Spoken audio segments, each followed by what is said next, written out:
Hello, everybody. It is me, Demetra K, and I am sitting here with Donovan, the recovering Democrat Sadiq, and it is the Demetra K Show, where we promote Black love, knowledge, and understanding of all things that go on in the Black community to make us an even better people because we are a great people, but we can always strive to do better.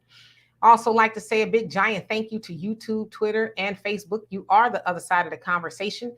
Not only are you viewers, you are participants because we do share the link so that you can come on and speak your mind as well. All that I ask is if I do not know who you are, you have not been on here before, please show me your face before I bring you up to the big screen. That way I can verify that it's legit and no shenanigans. Also, like to say, when if you decide to come on, please make sure that it is pertinent to the topic. And if it's you want to say something and it's not on topic, just wait until we are discussing what you do want to talk about. That way, we can just keep it focused here. Thank you, please, and all of that. And so today we're going to be talking about a Black teacher. This has been trending actually, and my daughter brought it to my attention. I saw it, but I didn't click on it, and she told me about it. I said, okay, that's interesting. So she actually suggested that we talk about it. So anyway, as a Black teacher, he's in Atlanta. He says that his seventh grade students are performing on a fourth grade level. And I'm going to show you the video. It's quite funny, but, not funny at all for what he is saying. And so we want to know, for one, who is to blame and how do we fix it? Now, of course, Donovan and I don't know, Donovan might have some children out there he don't know about yet. But we don't have any grade school children. We don't have any grade school children. So, it don't pertain to us, but eventually it will, right? So anyway, Anita, how you doing? And Ashonda at large, how you doing? Long time no see. So Donovan, what say you before we get started?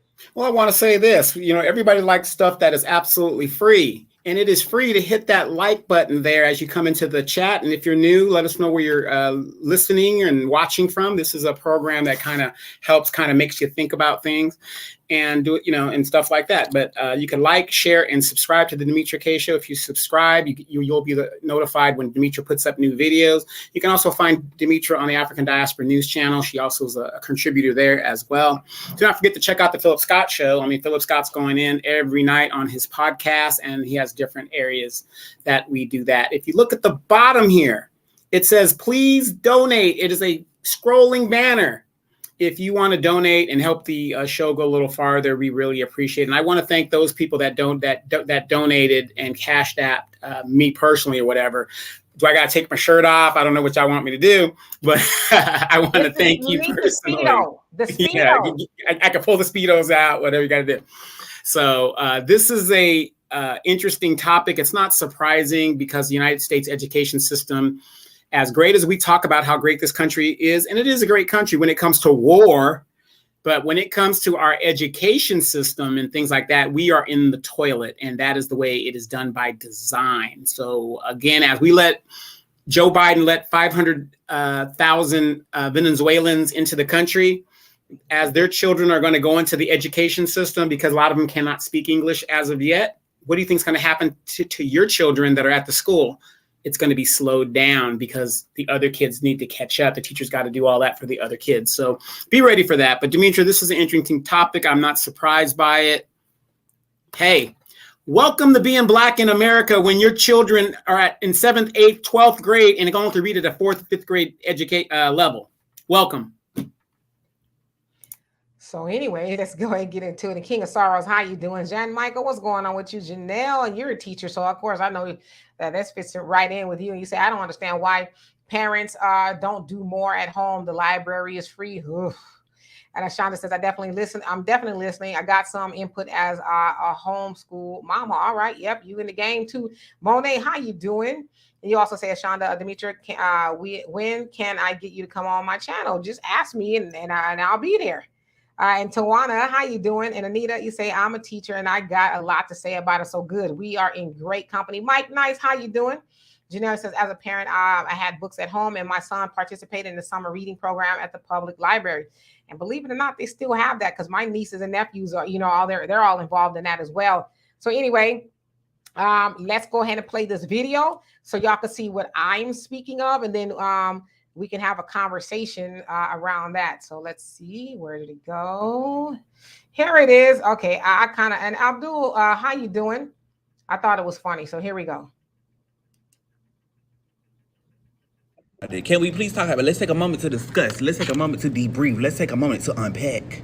So I'm not really understanding why they're not telling y'all. Like, we all know that the world is behind, like, globally, like, because of the pandemic and stuff. But I don't understand why they're not stressing to y'all how bad it is. Like, I'm not even trying to be funny, but these kids are. I'm going to just say this. I teach 7th grade. They are still performing on the 4th grade level. I don't care how you flip it, turn it, swing it, swindle it. They still performing on a 4th grade level. Ain't nobody talking about how they just keep moving, passing them on. They just keep passing them on, passing them on, passing them on, passing them on, passing them on, passing them on. I can put as many zeros in this grade book as I want to. They're gonna move that child to the 8th grade next year. Ain't nobody talking about that. Why they not talking about that? Why they not telling y'all that y'all? And why don't y'all know that y'all kids not performing on their grade level? Why y'all don't know this? Why y'all don't know? Talk about it. Let's unpack. Because y'all be quick to talk about, oh, the teacher this, the teacher this, the teacher. It's your job, baby. I just got here 30 days ago. She was performing on the 4th grade level since 4th grade. Why we not talk? Well, let's talk about it. You the teacher. You supposed to be, again, she been on the 4th grade level since the 4th grade. We in 7th grade now. So you let this child go 3 years and you never knew that your child was still in the 4th grade, ain't never left the... Hang it up, flat screen. And 4th graders being nice. I still have kids performing on grade K, 1, 2, and 3rd grade levels. I could probably count on one hand how many kids are actually performing on their grade level. So just imagine, you don't know that your child been on the 2nd grade level since the 2nd grade and they now in the 7th or 8th grade? Are you joking right now? And these are future leaders, our future doctors, our future nurses, our future... Please. Please. So that brother goes by Q the Don on TikTok. Very, entertaining, but informational as well. So that was trending. And he was basically saying, just to recap, that his students are performing, they're 7th grade students, but they're performing on average 4th grade level. And he says some of them are on a kindergarten, 2nd grade level, which is, problematic. He says no matter how many zeros you give them, those students will still be passed on. And that's kind of attributed to the No Child Left Behind ideology. I remember it was at Bush, under the Bush administration, came out with No Child Left Behind. Of course, we've seen the effects of that. And then he admonished the parents, basically saying, how do y'all not know that your children are underperforming? Because then they want to go to them. And, my sister's a school teacher too, so she should really be on here with y'all as well. But he's saying, how y'all trying to say it's our fault? You didn't know your daughter was performing on a 2nd grade level before she got here. I'm teaching 7th grade, so you got all those grades, and now you want to place this on me. And comedically, he said, I only been here 30 days, so you can't put that on me. And he's right. It's not his fault as a teacher. Now, of course, there are some teachers who do not know how to teach, but this does not seem like the case. Now, I did a little digging, and it says that the student body in Atlanta is 72% Black. So, it's a lot. And Black population of Atlanta is 48%, which they sound like they are the most. Black people are the most in population there in Atlanta. It says 56% of the Atlanta student body, they are performing below, I guess, their grade level. And 32% of Black students are at or above the 3rd grade level. It says at the end of 3rd grade, I think it says, basically it's not supposed to be a good thing, whatever it is. Then I did something, I went nationally to see what we are doing as far as Black people, as far as educational. And it says, according to the National Assessment of Education, Educational Process, a sector of the U.S. Department of Education, 84% of Black students lack proficiency in mathematics, and 85% of Black students lack proficiency in reading skills. Now, that's on a national level, and that was per, this study was done in 2021, so maybe it's reflecting 2020, because you guys know sometimes it goes the year prior. So, of course, that is problematic in and of itself. Of course, there's a lot of factors going into why, our students underperform. And I want to ask you all, some of the teachers, what you guys think is causing that. I don't want to speculate as I am not a grade school teacher per se. So, Donovan, per what you saw, and I'm gonna get into these comments. What is your opinion on that? Bring shame back to the fucking, excuse my language, the community. Bring shame back into the community. What was one of the most, when we were growing up, one of the most horrible thing that could happen to me as a student was that my peers moved ahead of me and I was left behind. That was one of my greatest fear, because then everybody, oh, you know, he's a dummy, or he didn't do this, or, you know, whatever the deal is. Bring shame back to the community. We all know what the problem is. We all know what the problem is. Number one, main problem is the parents are having a good time living their lives and partying, smoking weed, having a hot girl summer. Grandma's got them most of the time. So, you know, we know what's going on. I mean, you know, parents aren't spending quality time with their children like they used to be. And to me, it makes no sense, because you got Google, you got smartphones, all of this stuff, this AI that's supposed to make life easier and make these kids smarter. They're smarter in the sense of using the AI, but as far as the fundamental foundation that they're supposed to have, they're not smart. I remember having to do a book report or whatever. I spent my Saturday, at least half of the Saturday after Soul Train, after I cleaned up, going to the library to do my report and whatever. Now you got these kids can literally sit at home on these computers, Google the information that they need, and they're still not passing. And then here's the sad thing about it. When the parents do find out that the kid isn't where they're supposed to be, then they want to fight the teacher. Now, my high school, not the one we went to, Demetra, but my high school in Japan, this is what they would do.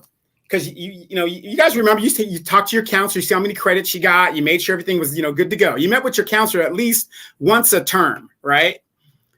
What our school would do, this is a military school, private military school overseas. They would let you buy your cap and gown. They would let you do everything all the other students are doing. And then as you're sitting on that stage and they're calling people to get their diplomas, they had no problem leaving people on that stage to be embarrassed, because it ain't on the school. It was on the parents. It was on the student. The student knows if they're doing the work or not. They know. We need to bring shame back into the community, and these parents need to invest in their children and check up on their children. Hey, I as a father, the one thing I told my boys was, you can do what you want out there, but you better graduate. You better graduate. Simple as that. Yeah, absolutely. And hello to everybody that's coming on. I'm just reading your comments, so I'm going to stay in the comments for just a minute, and then the weather's weird out here. Then I'm going to open up the link. Virgo Flower, how you doing? He says, I think a whole lot of these children are by very young parents who did the same in school. That is probably true. And Michael, thank you so much for the donation. Love and appreciate you for that. And let's see here. M, you say, this was always the plan. Uneducated and confused people are easier to control. Very good point. Metamorphosis, how you doing? He says the parents who cares put their children in summer school, summer camp, and show up to their kids' PTA meetings. Yeah, my siblings and I, we had the opportunity to actually graduate high school early because my parents put us in summer school. We didn't need to go, but they're like, why not? What else are you doing, right? So we stayed in summer school. It's crazy. And Tabel, how you doing? You say he's right. So he's speaking to the teacher. And Abdul, how you doing? Once again, says I remember Sister Clara Muhammad had schools in almost all the major cities in America. When the school started, it was just for Muslims, and then she opened it for other children. They did not support. Yeah, and that's the way it needs to be, right? We do need to open up schools in our community for our people. Of course, now y'all hearing about schools do not want to teach CRT, and they want to get rid of this and get rid of that in regards to, I call it American history, but about Black people. So I, as I always say too, I would never depend on the public school system here in America to teach my Black child anything. We should be teaching them that at home. But most definitely, I know, especially in the Nation of Islam, Muhammad University, they have schools for their own children. They don't rely on the public school system, especially in white America, to educate their children. So absolutely. And Virgo, you say teens having children don't keep up with what's going on. That's a very big part of it as well. Tisha, how you doing? He says they don't read to their kids every night when they're young, and it manifests when they start taking state tests. That is true. I remember, being read to and having to read and, all that. And now, admittedly, being 52 years old, we didn't have smartphones and tablets and personal computers and that kind of stuff. So we didn't, we read, like, books were our pastime, right? And TV, when we were coming up, didn't stay on all day. It went off. Yeah, I remember the snow that was on the TV, or the little color block that was on it when television actually went off, or the American, flag was waving because there was no more to watch. Go to bed. See y'all tomorrow. So we had books, and we did read a lot. And King of Sorrows, absolutely, it is heartbreaking, and we need to figure out a way to fix that. And Ashanda, you says, I work at a virtual school. We need to think about alternative education for our children. I also want to address something you said too, and I agree with you. You says basically learning. It shouldn't be about testing or something like that, but because now it's all one size fits all. It should be catered to the student. Now, I agree with you on that, because some people just don't test well, but that don't mean they're not retaining the information. Some people just aren't good testers. And Michael, you say American education system does not value students who learn differently. A combination of factors are needed, such as parents getting involved in education, equal funding for education, etc. That is true, especially in regards to the funding in our neighborhoods, right? We know that they are terribly underserved. Virgo says, as a parent who had my daughter at 31, 16 years ago, I most certainly rather paid attention. Got to. And Lunice, how you doing? He says, when I was growing up, I got my A kicked for acting white and speaking dang American English, and ain't nothing changed within the culture. Yeah, that is true. Unfortunately, we do ridicule some of our people who speak properly and accuse them of speaking, right. And I know doggone well you don't talk about you just because you have a little, when you talk like a white man. You know what I mean? That doesn't mean you're talking proper. We do unfortunately have an issue of demonizing people in our community who speak proper English, if you will. We accuse them of being white. And it's like, nah, it's not that we're being white. I'm just not, because I can do both, right? I know how to speak Ebonics and I know how to speak proper, when it calls for it. And on here, I do a little bit of both. But it's definitely not speaking white, because those of us who have ancestors from Africa, while they did not speak English per se as their first language, I mean, I'm sure they had a proper command of the language there. So it's just ignorant to say somebody's speaking white because they're grammatically correct when they're speaking. And Abdullah says, when Sister Clara Muhammad started her school, okay, so you wanted to fix your comment. Okay, got you. And Michael says, students are left behind due to poverty, socioeconomic disparities, learning disabilities, etc. That a lot of that is true, but I would say, however, I think, yes, being poor has a lot to do with it, but there's a lot of people who were poor who did not grow up illiterate. That like their parents still made education a priority. So yeah, it has something to do with it. But I know when I was coming up, you could not come home with bad grades without getting your behind kicked. You know what I mean? That was just the way it went down. And Keisha, how you doing? Says, come on, in this economy, many parents are working 2 and 3 jobs, and teachers are overworked and underpaid. So that's a lot of it as well.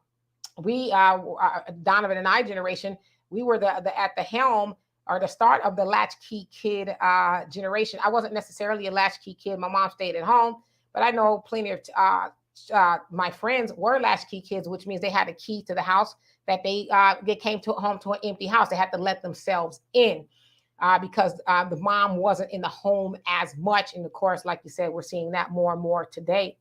Honeydew, how are you doing? And Luni says, Black kiddos still make fun of and bully Black nerds, but we won't be honest. Yeah, and that needs to stop. It's ignorant to bully someone because they are speaking grammatically correct. Metamorphosis said, I had summer school every year when I was in marching band. It was year round. I even got my driver's permit in summer school. Yeah. Back then too, you could go most of it was free. I guess some people had to pay, but yeah, now it sounds like it's a whole lot of hoops and fire just to go to summer school. So things have changed. Wilbur, how you doing? And Shaniqua says, as a parent, you got a right to see your child's transcripts. I'm always involved with my kids and their education. I don't care who think I do too much. It's no such thing. Absolutely. You have to be involved because you need to know exactly what the teacher is doing at the school with your children because they spend the most time with your children during the week, during their waking hours. So you should be involved. So big ups to you. And M, you say, but their feelings will be hurt, Donovan. That's bullying. I was talking about with the shaming. Hey, okay, and I hear that a lot. Like, oh, their feelings would be hurt. Demetra, our generation, the generations before us, how many of us got our feelings hurt when mom or dad came and whooped our ass back to the house because we weren't acting right? Yeah, I had that happen. And look how we turned out. There's a difference between, I would rather embarrass them or whatever they need to do so they can get their act together rather than to be out there, be illiterate and, lose all their money and have to go through all this pain. And then they're going to be that adult talking about, well, nobody, told me and nobody did anything for me. And, they knew and they didn't make me do it. No, I understand it. But guess what? Shame is a part of life. You're going to be shamed in some of the things you got to do. There are a lot of women that are shamed to be dancers, but they're doing what they got to do. There's a lot of men that are shamed to be selling drugs, but they're doing what they got to do. Shame is a part of life. So I'm not going to use that as an excuse that all of a sudden the next generations, they are so devastated by shame that they can't function in society. Most of the people that are running this damn country were shamed sometime in their life. Hello, Moni. He said, good evening, my gorgeous Demetra. Thank you so much, my beautiful brown sugar boo. I'm just so sick of all this immediate racism and attacks on blacks while going to school or coming home from it.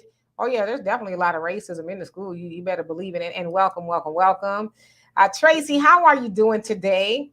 And Miss Elizabeth Darcy, lady of Pemberley House. You say facts. And teacher says, my district, as do most school districts, have the parent portal. The portal has their classes, test scores, homework, etc. He says there's no excuse for not knowing what's going on with your children. And I'm going to give you a quick story, too, for my youngest son. I went to go visit him on leave one day. I went down there to check everything in school and everything like that. And I sat down with his teacher because she knew I was in the military or whatever, so I wasn't around a lot. And she was showing me everything, how she does everything, whatever. And she goes, and I said, well, what about the homework? She said, everything. She goes, well, I don't believe in assigning homework. She doesn't believe in assigning homework. I looked at her and I said, well, I'm not going to tell you how to run your class. But I said, for my son, I need you to assign him some kind of homework, period. I don't care about the other students. I care about my child. And guess what? He was the only kid in his class that got assigned homework. And guess what? He has a master's degree now, and he's 25 years old. Abdul says, George Carlin said they're never going to fix the public school system, so we need to take responsibility for our own kids, etc. That's true. See, I'm on the fence with the homework thing because I have a few of my nephews, my nephew Chris, to be exact, just like a magnet. He was a whiz, right? He when the teacher was teaching, he can almost repeat everything back, verbatim. And they didn't make him do homework because they're like, why are we going to send him home to do homework? He already knows this stuff is redundant for him. He was bored. They didn't move him up because he wasn't quite ready, as far as maturity wise to be moved up.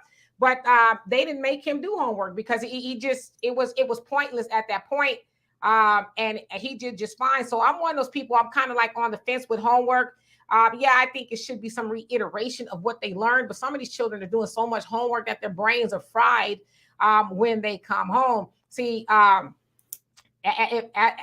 don't want to give myself away a little bit, but if I was teaching, I would have the students do the homework while we are in school. I would do the lesson and then have them perhaps teach it back to me. Now, I know, per some curriculum, they have to have some homework, but to just inundate them with homework, that wouldn't be my style of teaching. Oh, yeah, no. Well, in my situation, my kid, and I get that, I'm with you too. Not everybody could do that. Like I said, when I was in school, I didn't do any homework. You can forget that because I played the numbers game. Let's say a third of your score is your homework, right? I remember when the teacher would tell you that, well, a third of your grade is this and a 25% of your grade. I would get the numbers and I would say, to hell with the homework. And I would take the quizzes and the tests And then the final, got a C. Yes, Lord. And I was happy, right? But I know my child and I know my son. The reason why I wanted him to have homework, I told him, I don't care what you assign him, but he needs to have a certain thing to keep his mind rolling and doing what he needs to do. So this kind of goes back to parents taking an active part in what their children are doing. Nobody knows the children better than the parents. Nobody knows them better than the parents. I'm not going to let my son come home and play video games all day after school. No, that's not going to happen. You're going to go and you're going to give me a current event, do something, whatever, to keep him busy. And it worked for him. But, for you guys that are moms and dads out there, and, whatever works for your kid works for your kid. But I was not going to let my kid get away with coming home and, you got any homework? Nah. Are your chores done? Yeah, no, you're not playing, but no, I need you to do something. And so I had to tell her, I don't care about what you do with the other kids. For my son, you're going to assign something. And she did. Absolutely. Rins G, how you doing? I'm going to skip down just a little bit so I could catch up here. I'm acknowledging everybody that I have not seen on here so far. I do see your comments. I'm just going to go by them. And Janelle says, some of my Hispanic parents can't speak English, but they fully support whatever the school does. They hold their kids accountable. Yeah, because they understand the value of a good education. A lot of people come over here, their educational system from where they are is not that great. And a lot of times they have to pay for it. Depending on what country they're in, or at least like uniforms. I know some places in Africa, if they don't have a uniform, they can't go to school. Over here, the whole thing is free. And they like, y'all dropping the ball. Let us get in there and get this education, regardless of how it is. We're going to learn something more than we knew before we got here. So, and you know what's crazy? I don't have any school-age children. And, Demetra and I are the first to tell you guys, you should be showing up at city council meetings at least once every 3 months. At least that. Like I said, it's free. You can watch it on TV. It's on the internet. You guys should be knowing what's going on with your city and the decisions that they're making. When I have to go to the school board meetings because somebody told me something about something going down, do you know who's antiquating the school board meetings here in California, at least in my neighborhood? Hispanics. They're at the city council meetings, they're at the school board meetings, and they're making sure that their children are getting the resources that the kids need. And, when I go there, I don't see any Black parents. Maybe one, maybe two, something, because the kid's getting an award. And as soon as the kid gets the award, they're out the door. But we're not showing up as parents. And I put a lot of that on the parents. Like I said, the students are one thing. We get it. The kids are at a certain level. But why are they at that certain level? I put the blame on the parents. Simple as that. Common Man 80. Thank you so much for that donation. I really appreciate it.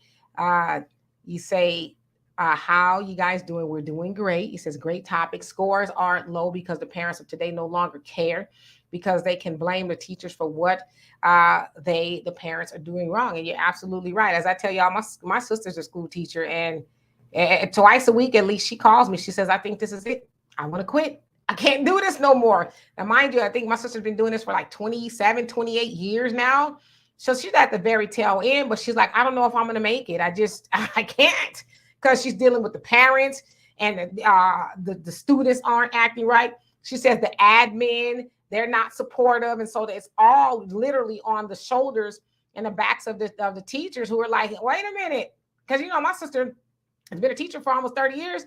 When she was doing that, it wasn't all she had to do was show up and teach and, and make sure the children got the lessons and stuff. But she says, now I'm the parent, I'm the teacher, yeah. I'm the discipline, I'm the admin, I'm everything to these children, and they don't have time for themselves. A lot of times she doesn't even get her full break because she's got to, pitch hit for another teacher who didn't show up or something like that. Hold on, let me finish. So they have a lot of things that they have to do now. But once again, Common Man, thank you so much for that very generous donation. Love and appreciate you for that. But it's not only just that. Sometimes she can't teach if the kids don't have the supplies. She has to provide supplies for the kids now in some cases, and all this other stuff. And in some cases, even help the kids out in regards to places to stay and, dealing with the teachers are overwhelmed. Now I pay property tax. I don't see why I'm continually paying property tax for the schools if I don't have a kid in the school system, but I don't mind.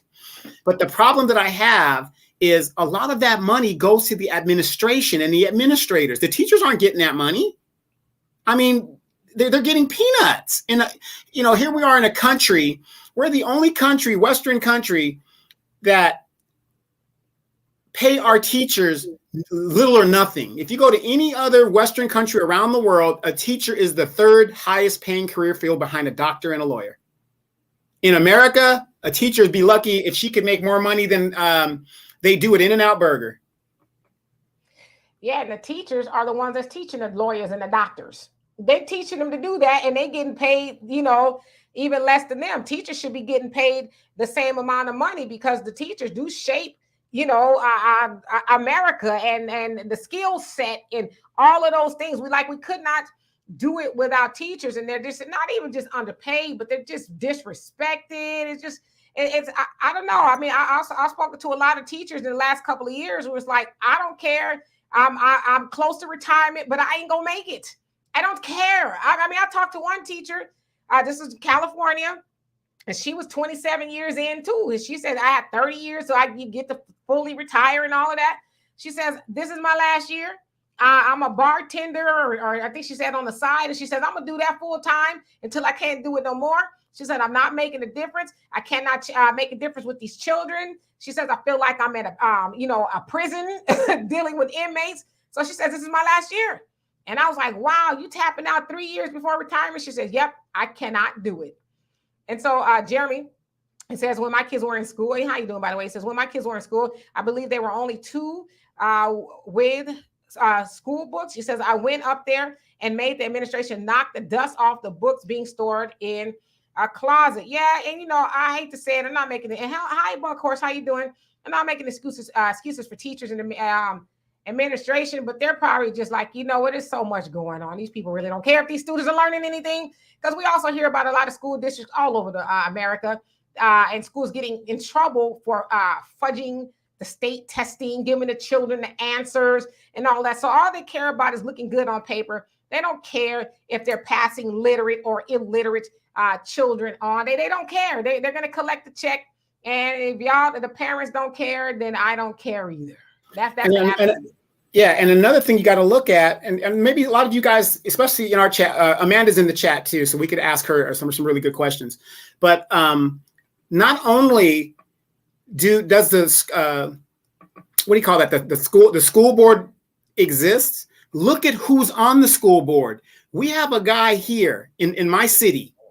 Every time this man talks, he's like 70 or 80 years old. And he's always talking about, well, the racism when I was growing up and this, that. The man is so far out of touch. It's just like our politics. You've got people on that school board who are always talking about back in the day. He's on the board basically because he has nothing to do. He has no ideas. He's not innovative. He's there to collect a check and to just take pictures. That's what the guy is there for. And it's just a shame. I mean, I went to him one time when there was a scandal on the school board. There was a big scandal. And I said, you better handle this scandal or I'm going to bust it out. And it's going to embarrass the school and everything like that. Well, back in 1963, when I was in college and how we handled it. And I'm looking at this guy like, how is this guy on the school board? And if you look at the average age of the people on the school board, they're my parents' age. What do they know about learning today? Maybe they know some, maybe they don't. So parents, if you've got kids, you need to go to that school board and look at who is on that school board. And you will find a lot of them are there just to collect that little check. That's all they're there for. They could care less. They're there to take pictures, give out backpacks, give out awards, but they don't give a damn about those children. Absolutely. And Amanda, that's my sister there in a photo with my late grandfather. My sister, as I always tell you guys about, she is a teacher and she's about 27, maybe 28 years in. She says in third world countries, only the teacher has a book and the kids have a pencil and paper and everybody learning because of the consistent discipline policies that are in force. And one thing I'll say about my sister is whenever she travels to a different country, she makes it a point, if she can, to visit the school, She says, I don't care where I go. I always want to go visit the school, whether she goes to take the children some candy or, say hello to them or something. She always tries to take them something, but that's her thing. She really, really, really has a love for the students, which is why when she calls me and she's really going through it, I know she's telling the truth because she just really loves students. It's her passion, but she's too is like, now I'm just there. I'm not making a difference. So it's like, yeah, I don't think I'm gonna be able to continue on doing. Stay for a couple more years, baby. Daddy needs that check. We need that check when we go on vacation. Tracy says my friend is a teacher, 80,000, but when summer comes, the salary is cut in half. Yeah, and I know some teachers they'll just say, you know what, sock my money up enough for when the summer comes, I'll still get a paycheck. So don't pay me all up, front. Pay me some, so I have a check coming in the summer. But yeah, that's crazy as well. They should be paid year round. And Damon says defund the popo and give it to the teachers. I totally agree. They don't need that inflated budget there at the police department. Give it to the teachers. And Ursula, how you doing? Says there are things parents can do to help their children hit the ground running. If the child has no learning disabilities, he or she should thoroughly know their alphabet the first day of kindergarten. I totally agree. Why are we sending our children to school and they don't know how to count? They don't know the ABCs or the colors or any of that stuff. That's the stuff they should be learning from home. Common Man, look at you. Thank you so much once again for the donation. Really love and appreciate you for that. It says that's why I quit from being a Boy Scouts, boys club, counselor and joined the Army in the 1980s. I saw this coming. Damn, you saw that way in the 80s. That's crazy. But man, the Boys Club was my second home. I learned a lot of stuff at the Boys Club. They had an education office where you could learn to do your homework and stuff. They had woodworking, basketball camp, all kinds of stuff, swimming pools. I learned all kinds of stuff at the Boys Club. The girls had their own club, but then, nobody was funding it. Then they joined with ours and it was all messed up after that. But the Boys Club, I mean, I cannot say enough. My mom being a widow, that helped my mom out significantly. Michael says American teachers are overworked and underpaid. That is true. And Amanda says folks that have never been in a classroom are in charge of the policies for the classroom. Yep, like Donovan said with the school board, they just get elected, have no idea, and they go off of what they think is all right. A lot of times that money, they get these bond measures voted in and they misappropriate the money. It's just a ruse, to be honest with you. But I totally agree with you. There should no way in hell be somebody sitting on a school board that has no idea as to how the educational system works, have never been in the school system at all. I don't even think you shouldn't even be able to qualify for that position at all. And Dark Titan, how you doing? And Christopher Jones, what's going on with you? And M, you say Black parents, where are you? We complain to each other, but you don't show up at the school events. Yeah, we don't show up as much as we should show up. We show up, and my sister, I'm gonna put the link up. I don't know if she'll come up. She's not one to do that, but she'll tell you the most. Don't be showing all my stuff on this thing. I'm a private person. I want everybody to see what I'm working for.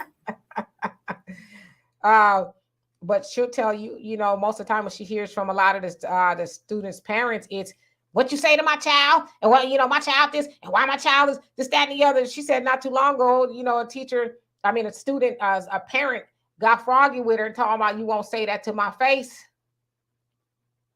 It's like that's the frequency we dealing on. Now you challenging me to a fight. It's like I'm not here for that. And no wonder why your child is bad as hell. Because look at you, look what's coming out your mouth. You want to challenge me to a duel and get mollywopped all over the school? Like, what are we doing here? And in most cases, you're going to find out that the unruly kids are the ones that have parents like that. Yeah, and that's what I said. Now you see why you have a problem with the child. The mama's an idiot, talking spicy and stuff to the teacher, and probably talking spicy most of the time, with the child so they can hear her. And that's why they come to school with all that bravado in their voice, getting froggy with the teacher. Well, my mama said, my mama, your mama's an idiot too. See, that's why I couldn't be no teacher, because they'd be like, we need to have a talk with you. And we're gonna have to escalate this to you getting up out of here, because you ain't with the stuff with the kids or their parents. Wonderfully melanated 45. How you doing? Anita, he says in Africa there is no free education. You have to pay to go to school. And Tracy, I think I saw you say that the girls even have to shave their head to appease the white people. See, they get the white people out of Africa. Get them up out of there. They shouldn't even be up in there to no degree, having no say so about what we do at all. Like leave, go home, wherever that is. And Emmy says, what's wrong with homeschooling? I sent my children to school for babysitting. I taught them at home. What they heard in class was a review. Exactly. We should be doing that anyway. Even if we don't homeschool our children, we still should be educating them. We should always be educating our children, especially in this school system. You can't trust that they're going to teach them, teach your children the right thing. See, my daughter will tell you, and all of her teachers will tell you, yes, Deanna's mama was involved from all the way from Fun for Fours. That was before preschool, all the way up until, she graduated high school, and even some of her college professors, they knew of me and we spoke or whatever. I gave her advice, but you always got to be teaching and being involved in your children's academic life. Yeah, always. But what you're not telling everybody is they restricted Demetra off the school grounds. Have they raised that restriction since? They wish, Kay. Like I told y'all, they called the police on me once, but it's all good. If they did, they called the police on me, but like for real, they did. Tracy says, my son knew his ABCs and numbers. He was labeled a problem child because he was bored. And that's the thing, too, they don't address, which is why I think it was Ashonda that said that they should cater the learning to the child, because there's a lot of students that are above that. And I'm not necessarily blaming the teacher, because they usually have they're overburdened with a bunch of students. But some kids are sitting in class and they're bored and they're like, okay, I already know this. You want me to sit here while the other kids learn it? So I'm gonna, do some stuff I'm probably not supposed to do because I'm bored and nobody's really giving me what I need. So I get it. Right. Coach McQueen, how you doing? Michael says, I'm sorry about that. Michael says, not only mothers getting involved in education, shouldn't fathers get involved in education as well? And I want to address the issue with our homeschooling as a community ourselves. It's really hard, and I'm not making excuses, and I get it though. How can we homeschool if you're a single parent and you have to work? It's kind of hard. You see what I'm saying? We know it's a better situation, but ladies, gentlemen, how many of us are married and have our children and we could homeschool and you got another parent over there working? And 9 times out of 10, it's mostly just you. So yeah, the education of our children is important, but we got to be realistic. I think it's a little bit more important to have the roof over their head and lights on and food in the house than it is to worry about homeschooling the child. And I think that's our Achilles heel as a people. We don't have that other parent available. My sister, you talking to Donovan? You ain't talking, because you sent me a picture. She sent me a picture of myself a couple years ago when I was very, I won't say skinny, but I was very small, to say the least. I hope it's a picture I want. No, it's a picture of me. You don't want a picture of me. Let me see if I could blow it up a little bit. It's gonna come up. I don't know if y'all can see that. I got that picture. Huh? I've seen that picture. Yeah. I guess my sister was reminding me. I don't know if she said I was. You sure that ain't your mom? Huh? No, that's me. The 70s? All right. Okay, so let's see here. And Buckhorn, she says, I say homeschool is good. Yes, indeed. And Tisha says, there's no reason not to show up. These meetings are now being streamed on Zoom. Yeah, it's like, come on now. If you can't show up there, well, like, you just are a piss poor parent like a mug, okay? Brother Reggie, how you doing? And Ashonda says, my sister-in-law is a music teacher, and the ratchetness she dealt with, as you said that, I don't know why I was thinking about, a Sexy Red or Sukahana or something like that being brought into the music classroom. He says the ratchetness she dealt with was unbelievable, and this was from the parents. Oh, yeah, I can only imagine. And Christopher says, it starts at home. Yes, it does. And Michael says the government should fund both home schooling and K education equally. If they are not, you're absolutely right. They shouldn't. Dark Titan, how you doing? And Anita says, I would have told the parent, meet me in the parking lot after I got off. I got some pent up aggression that needs to be handled. Yeah, my sister don't need no more encouragement because she is about that life. She called me all the time. I'm like, no, I don't think you want to do that. And let's see, Amanda, you say y'all see the white Miss, yes, the white Miss Universe from Zimbabwe. It's like, what is going on? Zimbabwe has, I think, 98% black and less than 2% white. And y'all came up with a white woman to be represent Miss Universe from Zimbabwe. It's like, what is really going on here? Metamorphosis. He says, how's Oprah School working out in Africa? I haven't heard anything else about it since all those people who were the teachers and the administrators got in trouble for abusing the girls. I haven't heard anything else about it at all. And Ashonda says the white missionaries are the worst. He says they pretend to be there to help the children, but they're usually there to abuse them. Yeah, and that's kind of what happened with, I don't know if they were white in Africa, but that's definitely what happened in Africa with Oprah School. But yeah, that is crazy. And Tracy says, yes, Demetra, they have to keep their hair close cut for the females to attend school. Yeah, they need to get them up out of there. JBWR, how you doing? He says, I always school my kids outside of school. Yeah, you got to. You always have to be teaching.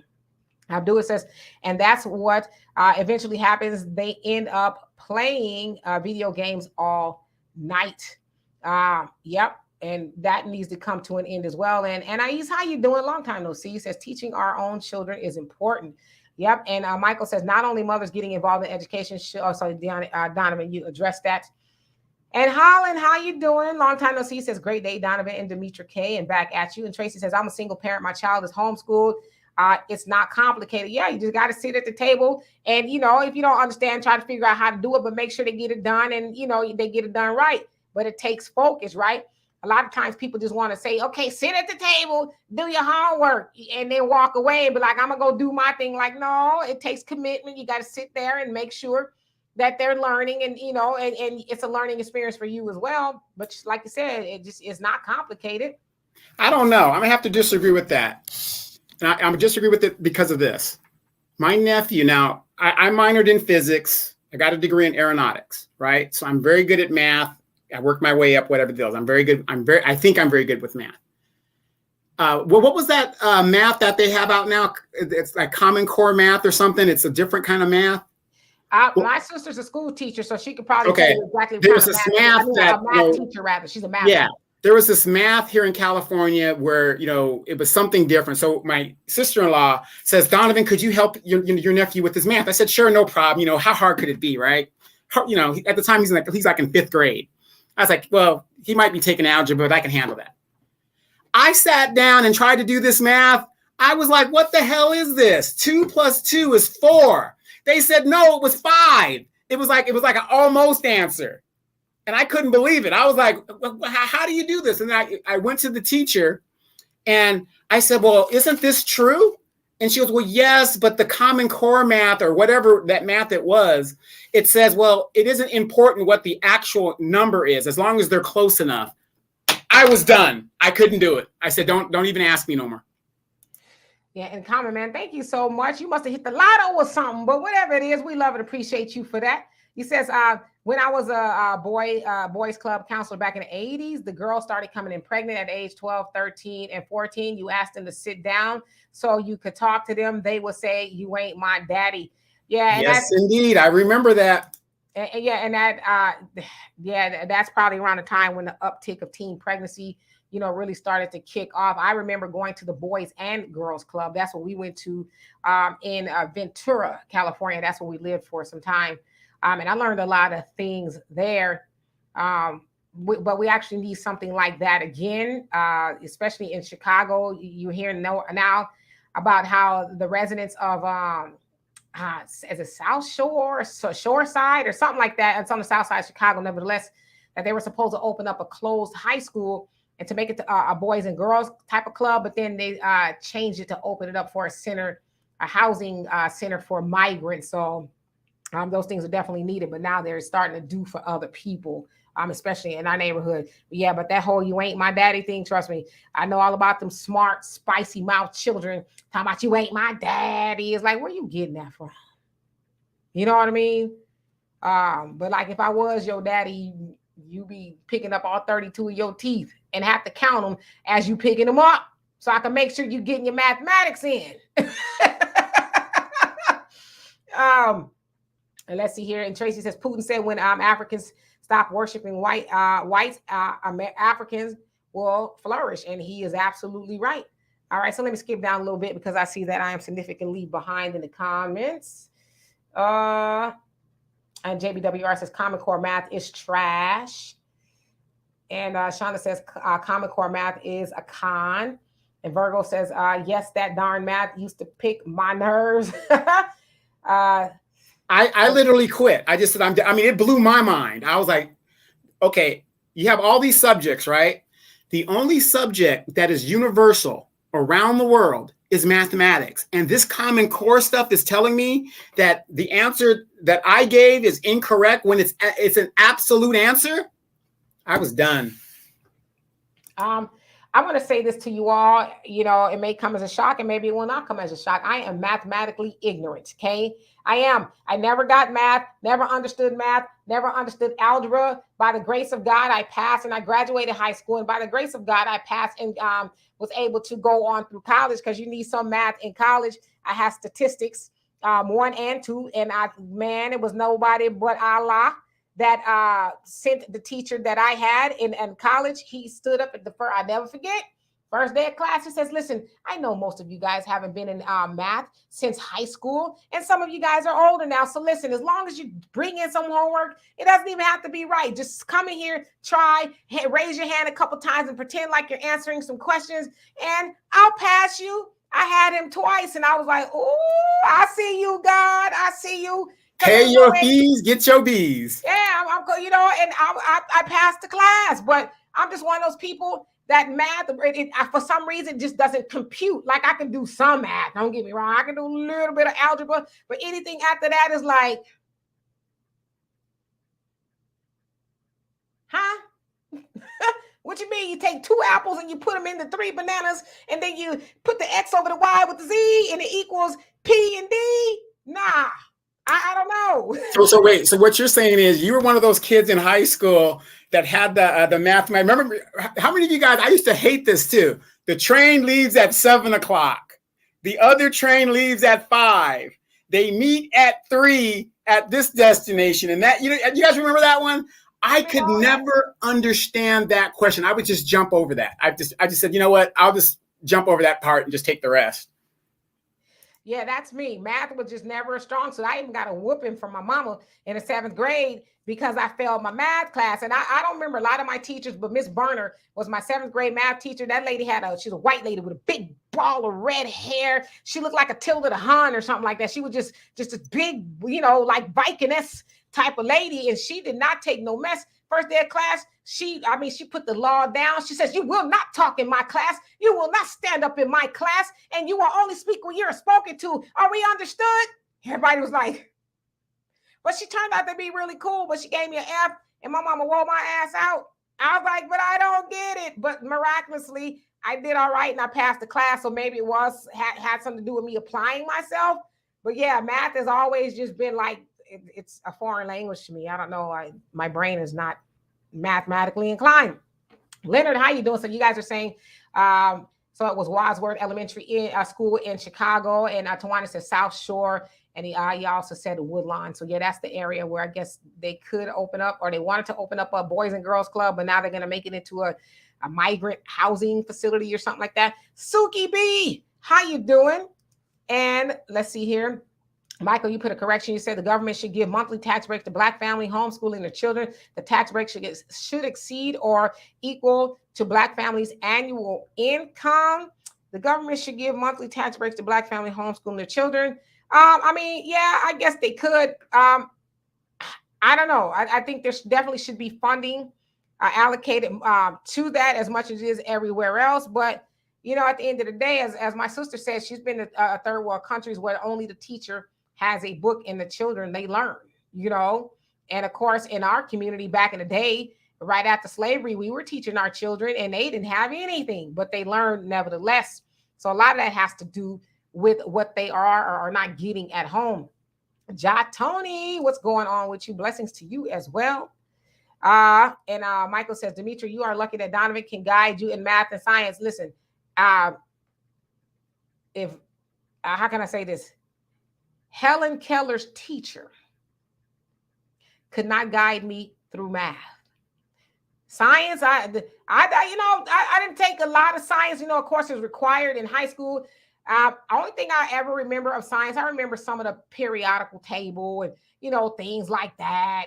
But I remember my teacher, and this is another teacher I remember. He was a white man. He was pasty white, like the driven snow. He was very white, and when he got mad, he turned red. One day, me and my friend Shane, we were only two black people in class, and the class was getting ready to start, and we're sitting at the front of the class, and we didn't hear the bell ring, so everybody was talking. We're talking, and he comes up to our desk and he slams his hand down. Wham! Shut up! Told that to me and my friend Shane. Shut up! Stop talking! And I looked, because see, I was never no dummy, right? I could this math and science, yeah, I didn't get that, but I was never no dummy. So I looked at him. I said, if you want us to be quiet, you ask us to be quiet. I said, but my own mama don't tell me to shut up like that. I was in the 12th grade. I never forget. And he looked, he turned red as a tomato, like red as my shirt. And I thought his head was going to explode. And he started to shake. He says, you're getting sent to the office right now. And he went to his desk and he scribbled something down. He gave it to me, stapled it all up. And then he sent me to the office. And the principal was like, wow. Really? Because I was not wanting to get sent to the office. So yeah, he told me and Lashane to shut our mouths in front of the whole class, and he slammed his hand all up on our desk. She goes, "Okay, well, you just wait here until class is over." But nevertheless, he gave me a D in the class. I still passed, but that's the only thing I remember of science, to be honest with you. So wait, you're not telling the whole story. Once again, you guys, Demetra doesn't want to tell the whole story. Demetra got a D, not because she didn't do, some of the work or whatever. She was too busy ditching, going to the other school with her girlfriends. That's the thing. Listen, in my 11th and 12th grade year, I graduated with honors. Okay, eventually I got my stuff together, but I was ditching school, going to see my boyfriend at his school, and I was holding it down math academically. I was also the BSU president. Plus, I was on track. I was in choir, so I had a lot of things going on, but I was able to multitask. But Tracy, you are absolutely right. I do know how to count my money. Woo! And let's see here. And once again, Common Man, thank you so much for the donation. Oh, did I make it to the bottom? Let me see here.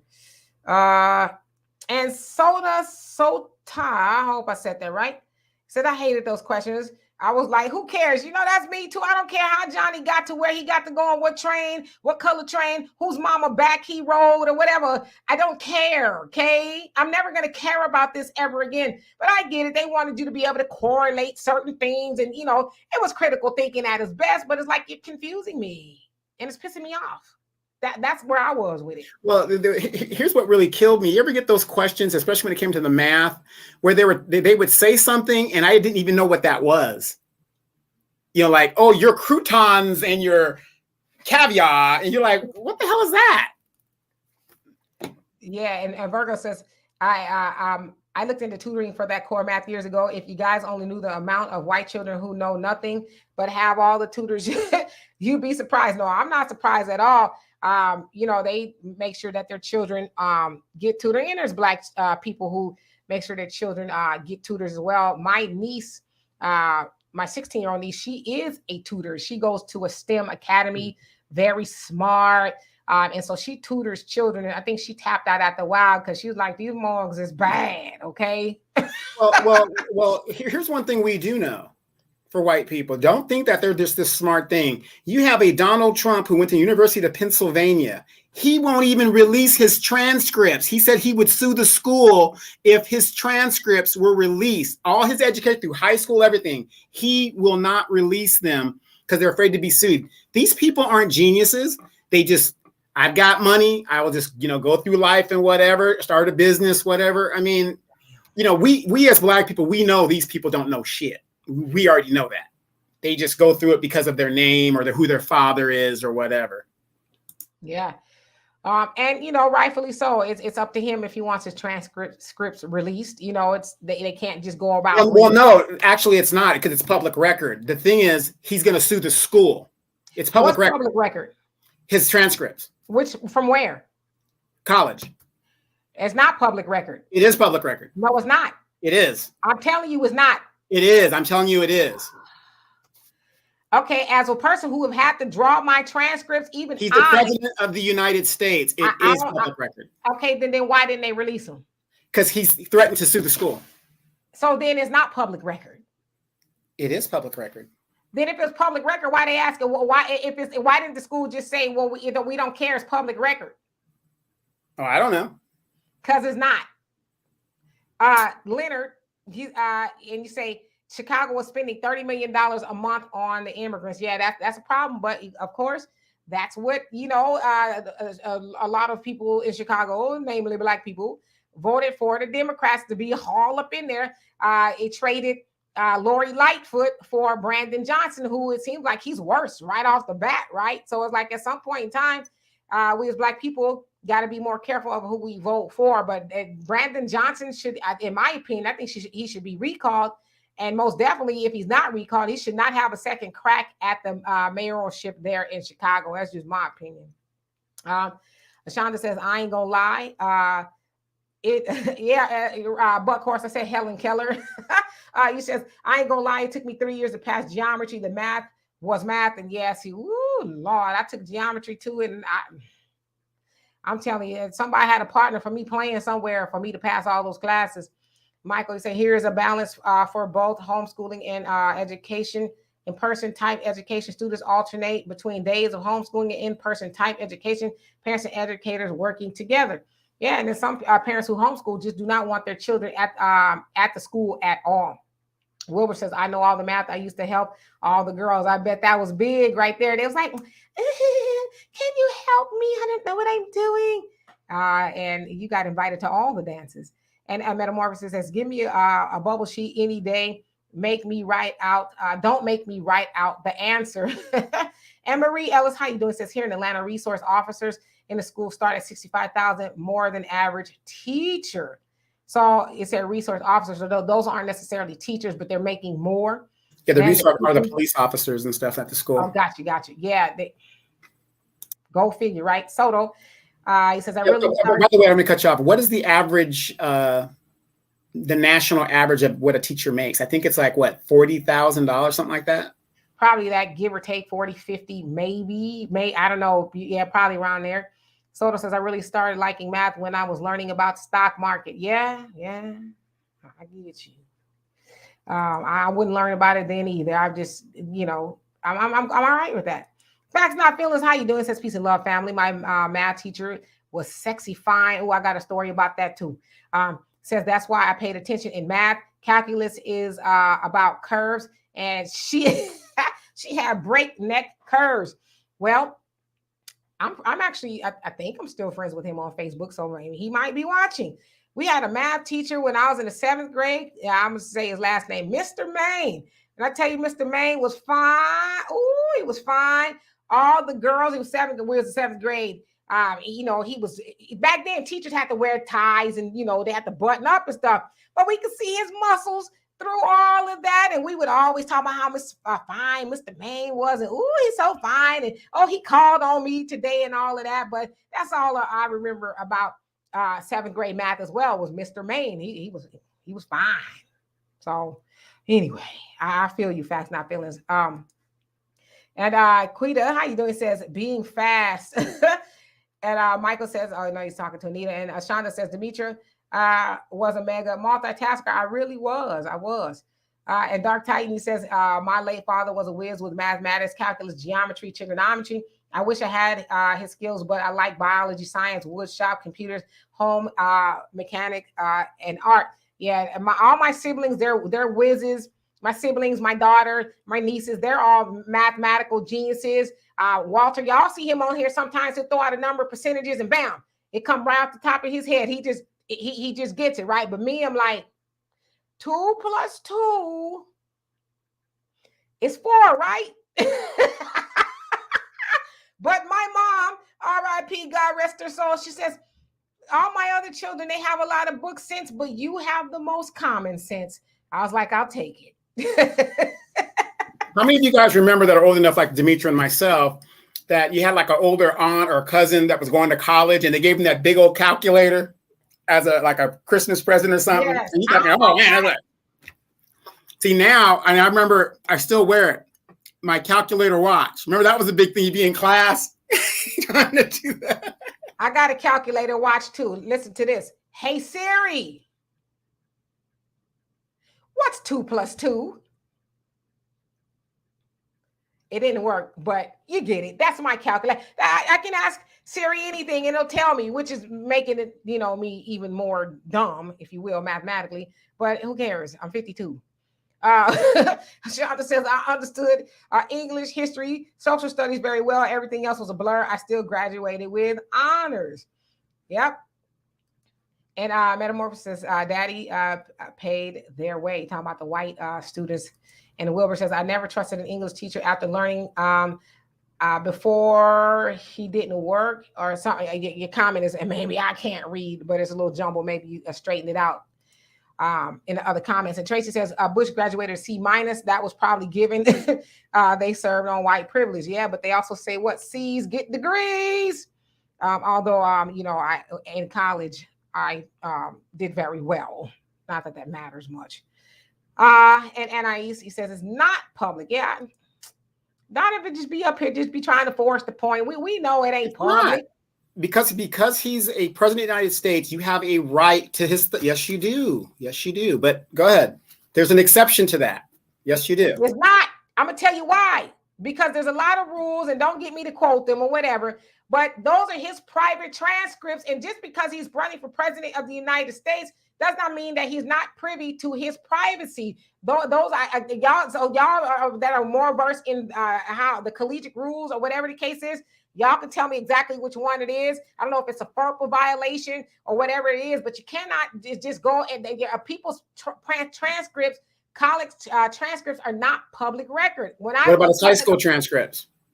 I'm not sure about the high school transcripts either. Because I know during the election, they were trying to get his college and his high school transcripts, and he threatened to sue one of the schools. I can't remember which exactly. Yeah, and I don't know, high school might be private too, because they're, you are afforded certain privileges as far as privacy, as personal identifying information, PII or something like that. But yeah, I mean, trust me, I've had to get my transcripts and I had to go through hoops of fire. I had to prove who I was. And, they send it to you sealed. And like this, I can't just say, hey, I'm an alumni of the school. Send my transcripts. They're like, great, send your ID or come up here, show us your ID, sign form and all of that. Or if somebody is requesting the documents, they have to get your permission to get them. So, okay. And I'll agree with you on that. But the point is, like right now, if somebody asked me for my college transcripts, I would be proud to show them to you because I made good grades and all that other stuff. As we know, these idiots, George Bush is another one. All these idiots, these people are running the country, and if you would see their grades, oh my God. Yeah, and I would also say this too. Yeah, their grades probably suck, but we know there's a lot of C students that are billionaires. There's a lot of students who didn't even graduate school and they're billionaires, right? So should you know those things? Yeah, but I necessarily believe, I'm not one of those that believe that because you're a student, which makes you better and have a better command of common sense and things like that. I just think it illustrates that you did put forth the effort. I think it counts for something, but overall, I don't think it denotes what type of person or business person you'll actually be, because there's a lot of A students working for C people. Real quick, I'm gonna jump to comment. Damon Reeves says, so what's the deal with tax returns? Why is that public? Maybe because it's under a different standard, a different law. Maybe it's a different litmus test or whatever it is. This educational system and your taxes they're different, right? So I don't know. I don't even know if that is necessarily a public thing. If you can, if somebody's tax returns are public, I don't know. Doesn't sound like they are, because when you think about presidential candidates, they say this presidential candidate is refusing to release their tax returns, or that one is refusing to release them. So I would imagine there's some sort of privacy involved in that as well. Because if it wasn't, we'd just be going around doxing each other. Well, I'm going to go dig up off into their business. I'm going to get their transcripts. I'm going to go get their taxes. Matter of fact, let me call the job and see how much money they're making. So, people are still afforded their privacy regardless. Now, that's something that if there's a requirement, then it's up to you to give them up. Like if you go apply for a job and they say, we need your transcripts, you can't say, well, that's private information. they'll say, well, you need to give us access to them. So you still are in control of who has them. Right. Well, like I said, if you're, I know this for a fact. If you're a public figure and you're getting public tax dollars, I can look up your hiring dates, how much you're making, how many hours you work. I can get all that information in regards to your job. Say that again. And comment says I can pull up your records. I don't Yeah, know. as a public figure, if you work for the public and you're getting tax dollars, you're tax funded. In regards to your job, I can get how much you make, what your work hours are, when you were hired. I can get all that information because it's public record. I know that for a fact. Well, I guess I don't know. And Tisha says it's not public record. I can't get Claudia's records unless she signs. There you go, FERPA. I knew it. FERPA form, and I'm paying the bill. Exactly. You cannot just Watusi yourself up in somebody's institution and say I want Jimbo's school records. That's not how it works. It is a FERPA violation. So you cannot.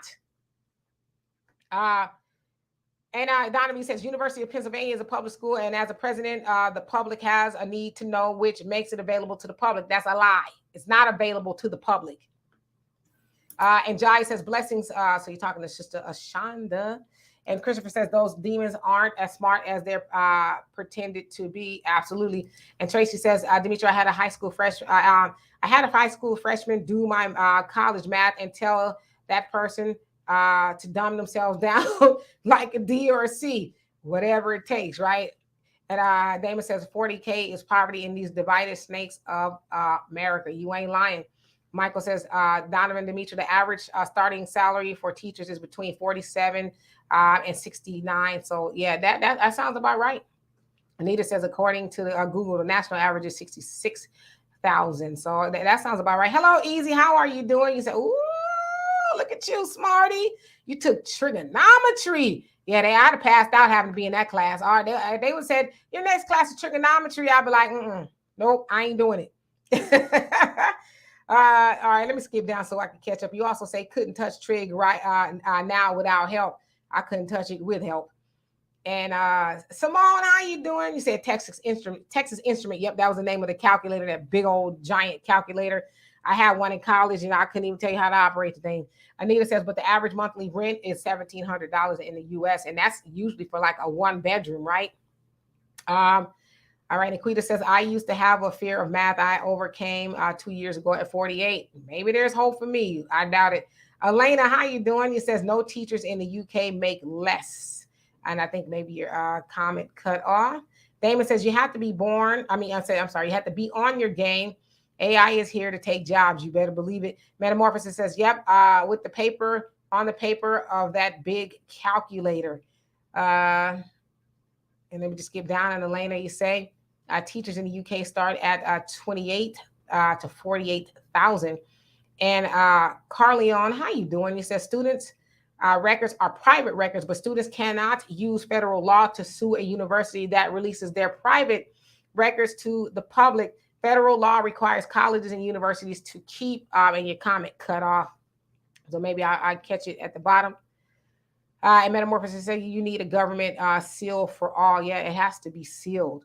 And Common Man says it depends on the state. I don't know about that. I think it's a federal law. You can't just give people's transcripts and personal information out like that. You cannot. Otherwise, we just be doing it everywhere. So I believe it's a federal law. And Christopher says, we all know that demons didn't do anything in school at all. So you talk about Trump.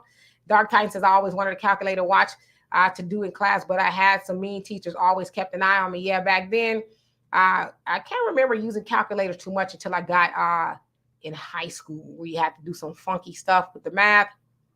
And Damon says, so what's the deal with the tax returns? And Common Man says, I just called to get mine.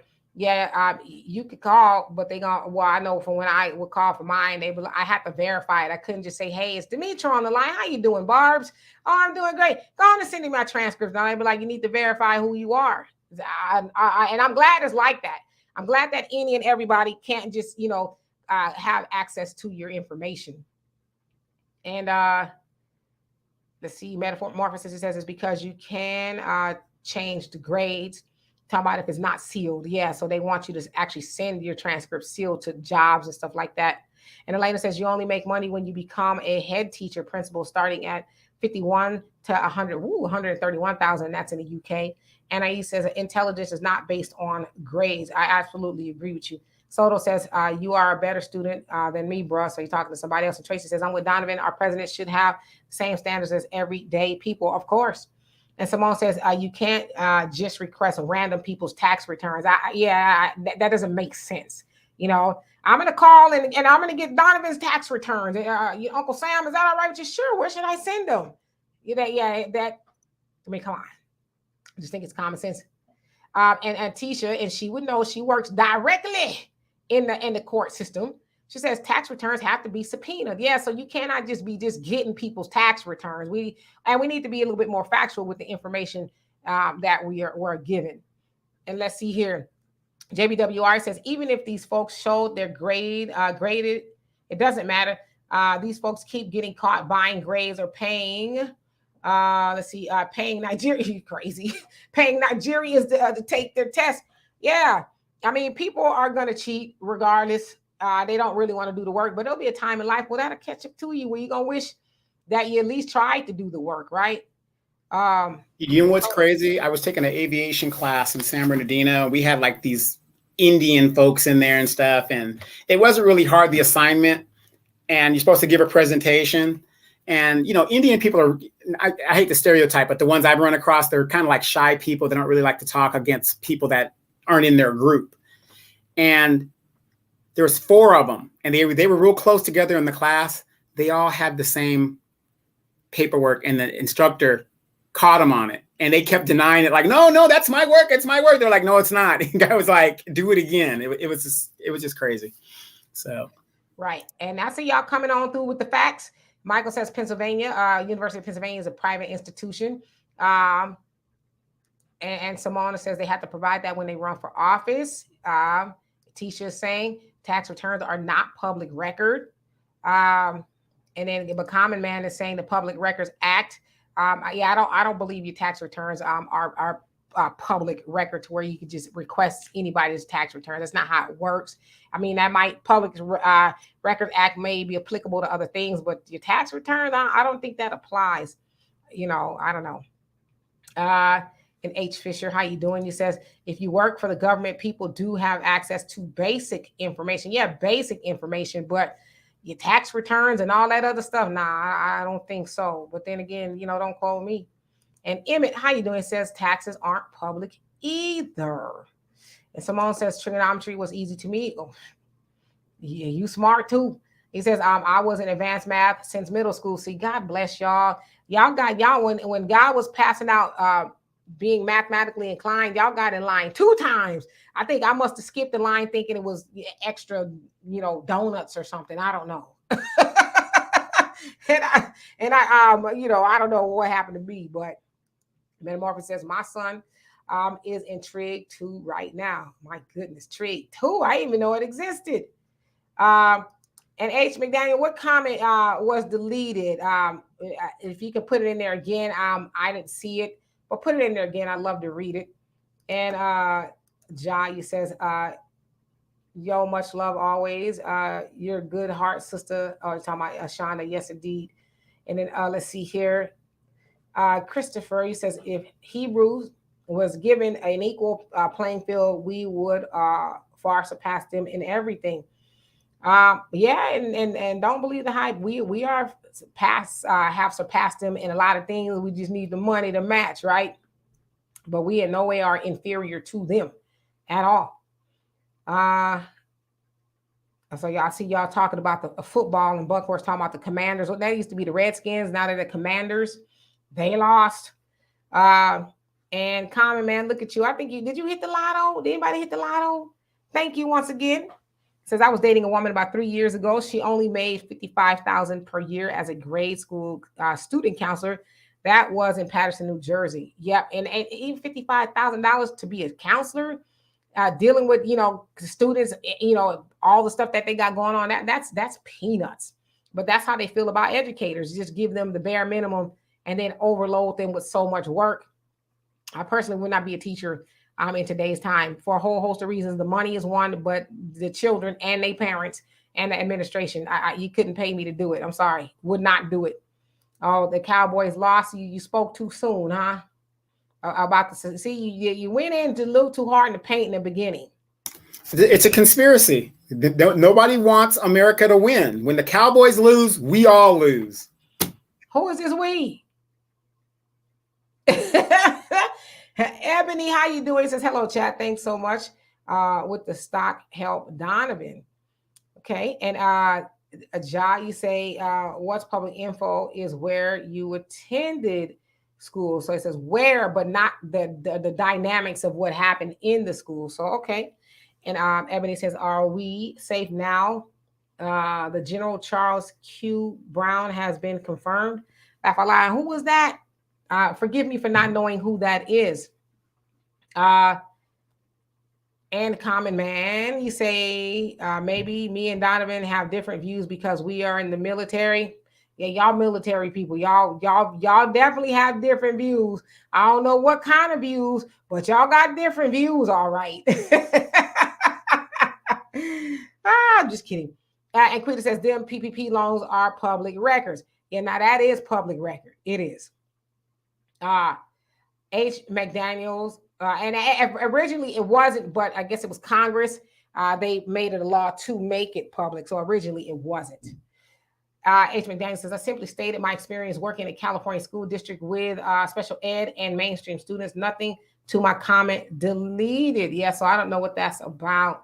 Easy E, thank you so much for the donation. Love and appreciate you for that, as always. And thank you to everybody who is on here today. And Simone says, Congress passed a law to disclose the, yeah, there you go. I should have read that right there. Congress passed a law to disclose the PPP loan information. Yeah, because originally it wasn't. They didn't want to disclose it, but they turned around and did it anyway. So you're absolutely right. Thank you for that information. And teacher says, Donald J. Trump still has not voluntarily released his taxes. The Attorney General of New York had to get a subpoena court order to have his taxes released. Yeah. So it wasn't just, hey, we're here to collect his taxes. They had to do a lot of work because he simply was not going to do it. So it was not public record like we could just go get them. The key word is release. They release their own public record. Sherry Brown, how you doing? Says a lot of children are below grade level. The government messed up when they let special needs children mix in with regular classes. The teachers are not equipped to handle this. I didn't even know that they were doing that, allowing them, not that it's, bad, for the special needs children. I didn't know that they were allowing that to go on because they do special needs, and the other students, they need their own type of learning that is catered to them. But what do you think is going to happen when you have this influx of Spanish-speaking students going into these major cities? It's going to slow down the school system and put the regular kids at risk to be behind because they don't have the infrastructure or the system set up to deal with dominant speaking Spanish kids. Here in California, they've started at a young age. It's called the dual immersion program. So now, instead of like when we were coming up, you had to learn English to come in this country. Now, Democrats, this is a Democratic program, have put into where kindergarten and above, it's a dual immersion program where now these kids have to learn Spanish in addition to the English that they already are native to know. So, yeah, that's going to be a problem. They have English as a second language. Usually they have classes for them, but yeah, I mean, how do you separate all those students after a while? You put them in the same class, and it does begin to hinder the students that can speak English. So that's a whole other issue in and of itself. And let's see here. Ebony says he is the new Joint Chiefs confirmation. He is a brown Aborigine. I laugh out loud. So didn't know anything about that. So yeah, he was the former Chief of Staff of the Air Force, and now he's the new Joint Chief of Staff. New as far as when? Because he's going to take office next week. Okay, because there's already a black one, but so he's taking. Well, no, the black one. No, that's the Secretary of the Army. Got you. the overall military guy that's in charge of the military, he's going to take office next week. He's the first black to do so. Okay, I need to. My On dad the got Air Force. Yeah, my dad got on me the other day. He said you need to watch the news more. I said, yeah, I need to get back into it. I just be so busy. But I try to make it a point to watch the news at least an hour a day until it starts to repeat. But I'm gonna start getting back into that. I just have to force myself sometimes to watch TV. Michael says Demetri and Donovan giving tax breaks permanently to black business owners, small and medium-sized businesses. Says before and after receiving cash payment, reparation, business grants, etc. Yep, we'll take all of that. H. McDaniel, you say, I worked at a couple of school districts in California as an instructional assistant for special ed and mainstream. The teachers didn't care. The parents relied on the teachers. Nobody took time, especially with special ed. Yeah, and especially, can you imagine how bad it is now? Everybody's just kind of there. You know, parents send their kids to school and thinking the teacher is supposed to teach them and discipline them. And the teachers are saying, no, y'all need to send them to school already disciplined. That's not my job, you know. And by the time with the teachers take with the students is over, it's like I didn't really get a chance to teach them nothing because I was so busy, you know, trying to tell them, sit down, be quiet, don't do that, come in here. It could not be and would not be me. I'm sorry, because somebody's child ended up getting a whooping or something. Simone, you say, the IRS is a private organization contracted by the government to oversee tax collection in a nutshell. Yes, indeed. And Metamorphosis, he says, I'm gonna start teaching English as a second language on the other side. Easy money. You know what?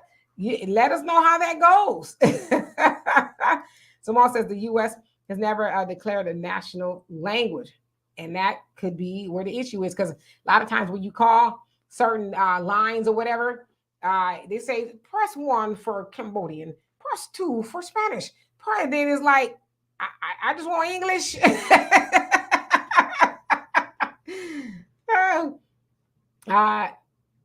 Let's see here. Michael says, here's another solution, implementing business savings account for black business owners. Yeah, we'll take that too.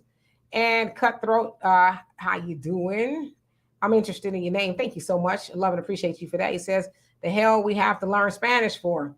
You know, and a lot of jobs. That's going to be the dominant group in the United States. As a matter of fact, he just let 500,000 of them in. So. Yeah, and nowadays you can't even apply for a job without being bilingual. Do you speak Spanish too? Like, no. Next. Because, you know, they need, and let's keep it a buck. Hispanics are, if not the most in population, or they're getting ready to be, and depending on where you live, they are the most in population. So you're going to have to be able to speak both languages. And for me, I'll be like, I can see, no, 1, 2, 3, 4, 5, 6. Taco Bell, Del Taco.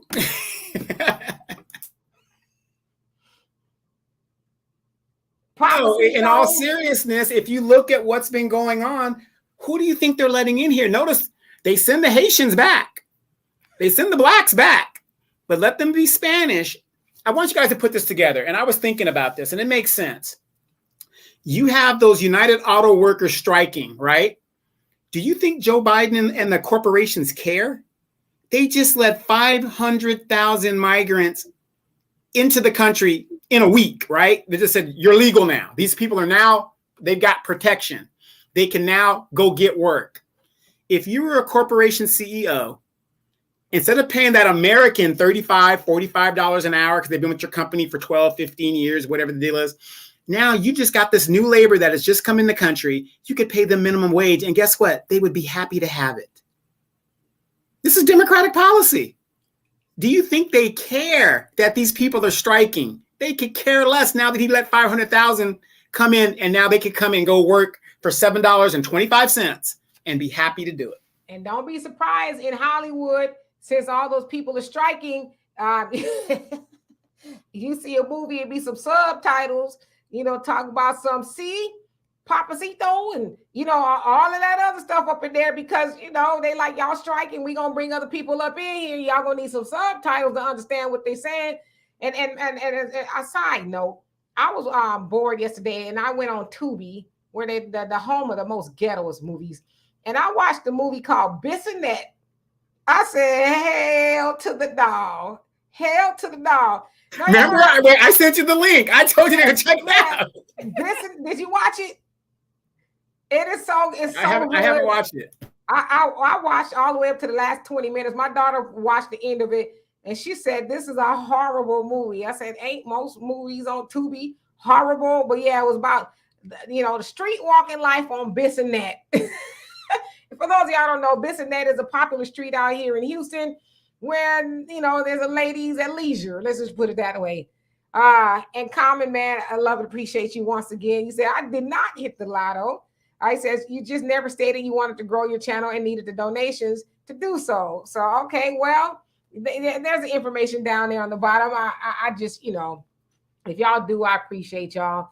Y'all being here, liking the channel and all that, is helpful as well. But the donations do help because I do incur some costs for the channel. So I love and appreciate you for that. And everybody who has sent in donations, thank you so much. I haven't had a chance to look, but I love and appreciate you all for that as well. Okay, so let's see here.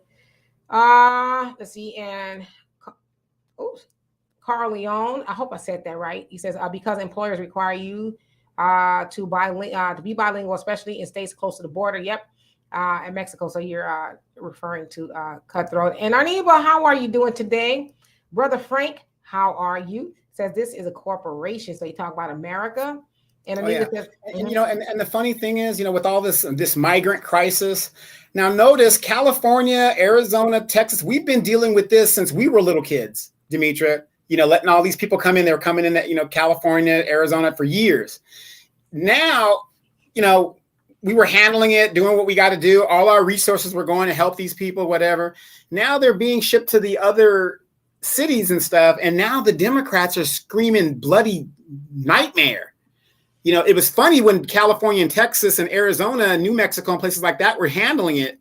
Now that they got to see what we're dealing with and the resources getting eaten up, now you're going to end up looking like California. If some of you guys have been to California, we had homeless people, and we still have them all over the streets in downtown LA. I mean, all over here. They ship them back and forth. It's bad. So now, this Democratic, we're, open city and all the, how does it feel now? California, speaking from California, we've been dealing with that for years. Now you guys get to feel the pain. Absolutely. And Third Coast McQueen, I don't know if I said hello to you, but how you doing? And Jeremy says they let the white Hispanics in.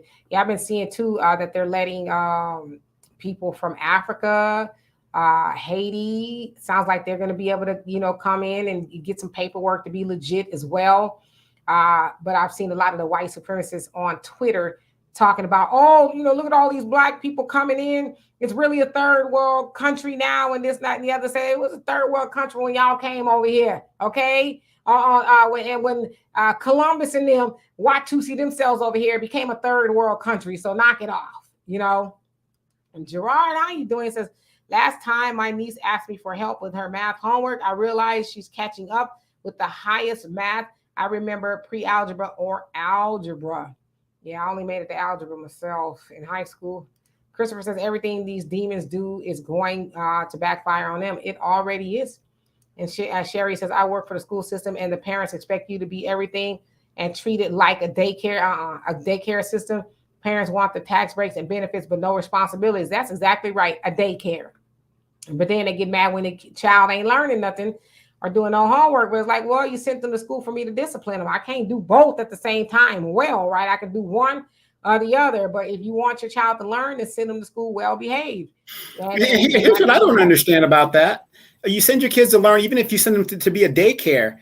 Okay, well, if they're at a daycare and you're supposedly working and stuff, why are you staying in the hood in a bad neighborhood for over 30 years? If they're giving you free daycare, you know what I mean? I don't understand why we don't progress in the situations that we are in, You said if people are getting free daycare, why are they staying in the same neighborhood? Is that what you're saying? Well, what I'm saying is if you're getting free daycare and you're using school as a free daycare, why aren't we progressing? If the kid's in school for at least 12 years, right? So that's 12 years of free daycare. You would think that you would take that situation and better your situation, at least do that. We're not even progressing when we have free daycare. Well, I mean, I guess I hear what you're saying. In some cases, people can progress, but a lot of times when people have their children in daycare because they're going to a job that's barely paying the rent, you know what I mean, or whatever. So, and you also got to account for inflation. Uh, to say it's kind of assumed that if your child is in daycare, you're doing well, even if it's free. A lot of times, it's not. A lot of people dropping their kids off to go work at Wendy's for 8 hours and come back. You know, so again, if you're not, you got to account for inflation. Most people can't afford to live anywhere. As someone said, $1,700 on average for an apartment, and that's probably a one bedroom, you know, on average. So there's a lot of things that go in to that. And Common Man says, I watched Phil when he started out. He sat in front of a blanket. I think it was a shower curtain, but same thing. Yeah, he was doing it. He was doing it in the bathroom. Yeah, it says he used to argue with Tommy Sotomayor all the time, but look at him now. Too cool. It is cool, and that is Brother Phil is a perfect example of, you know, evolution and perseverance. You know, a lot of people are stuck where they are. They never change. They never say, you know what, let me take inventory of what I'm doing. Maybe I need to do something else or whatever. You guys always about reinvention.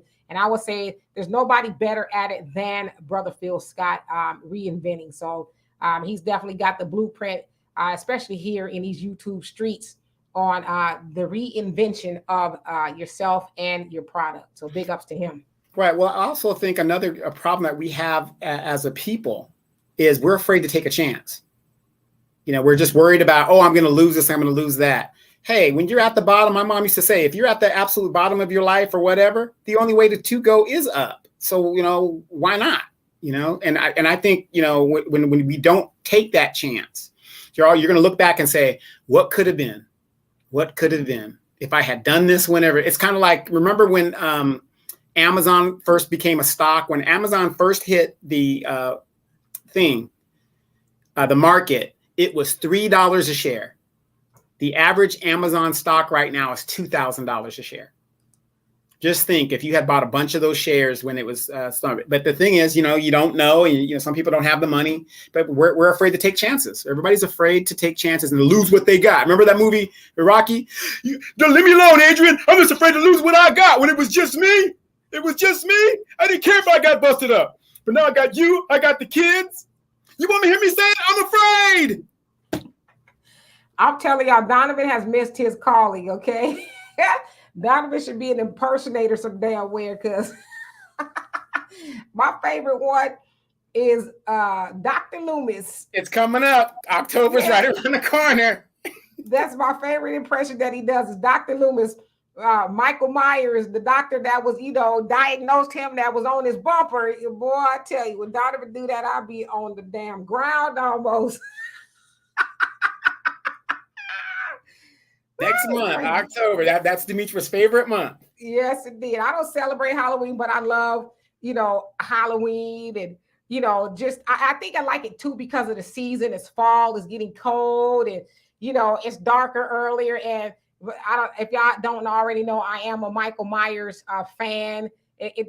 I'm weird if y'all want to look at it that way, but Michael Myers is probably my favorite horror movie character. So I have t-shirts. I have a Michael Myers doll that's sitting in my window, and people are like, what's wrong with you? I'm like, he's hanging out. He's chilling.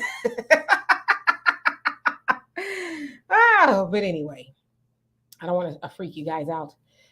Corleone says, U.S. will allow nearly 500,000 Venezuelan migrants to work legally. Yep. It's definitely something nefarious going on to where it's like, it wasn't a week or so ago, the Texas border was just a flood of people just coming in. It's like, what the hell? And of course, they're like, okay, great. They being the government. All right, bet we gonna ship them to y'all. Okay, they ain't gonna, you know, plant too many roots up over here in Texas. They going to California, they going to Illinois, New York, and anywhere else. Y'all have voted for this. I think they even at one point in time sent a bunch of them to Kamala's house.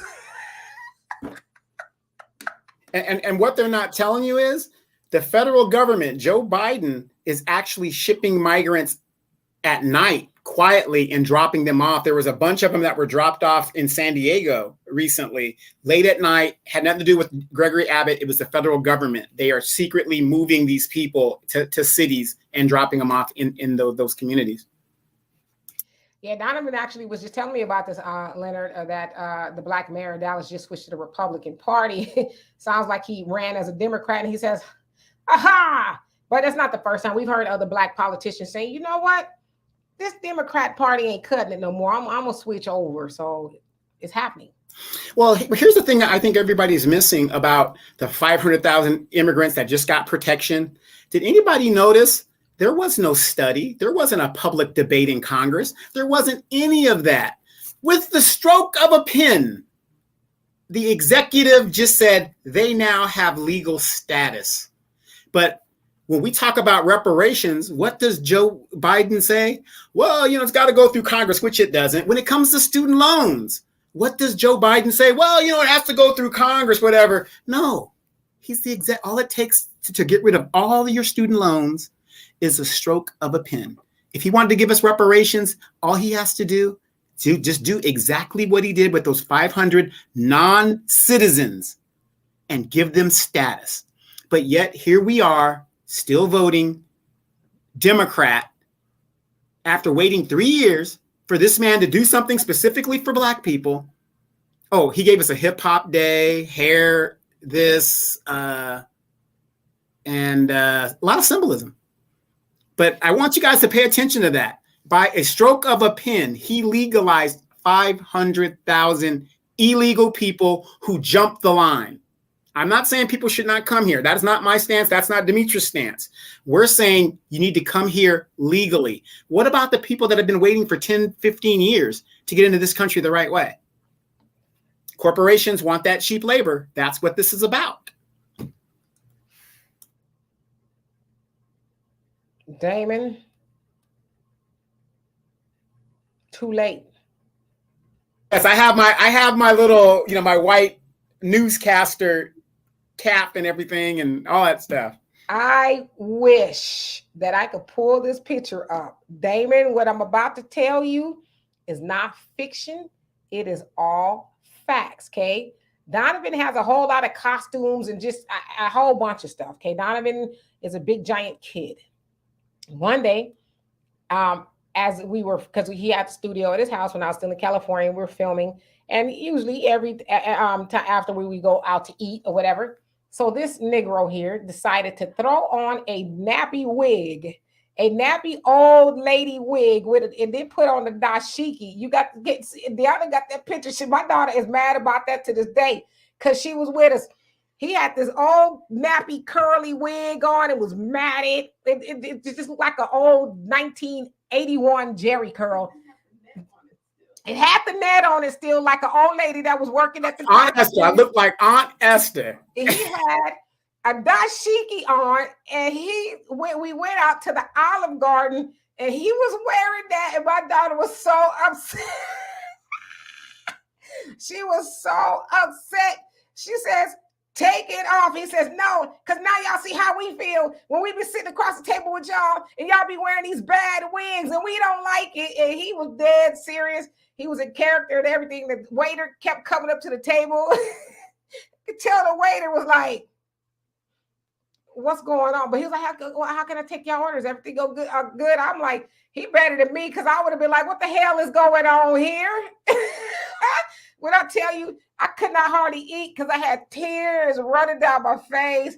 I was just weak. But he sat there the whole time we ate with that wig on. About now, y'all see how it feels. I was like, for the record, I don't be wearing wigs like that, okay? So and my daughter either. So why are you sticking it to us? But it's too late, Damon. Too late. No, and if that was Demetra, remember in Jungle Fever when Queen Latifah came up and said, and Wesley Snipes was like, do you have a problem with what's going on? And she goes, by the way, yes, I do. She started reading him the riot. That would have been Demetra. Oh my God, I could not believe it. Oh, I think my daughter said she found the picture. Easy. You say Jim Clyburn, my favorite Donovan impersonation. And Donovan got a whole lot of impersonations. I'm telling you, he is a. What the hell you fucking with me for? What the hell you fucking with me?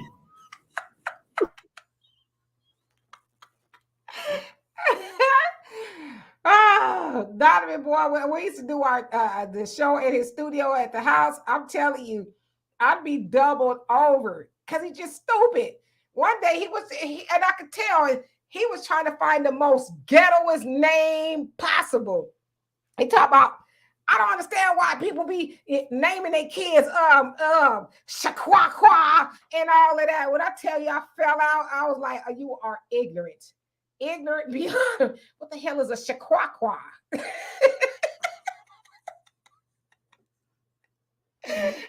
I hope my point was made, though. That's the whole thing. I'm trying to get my point out.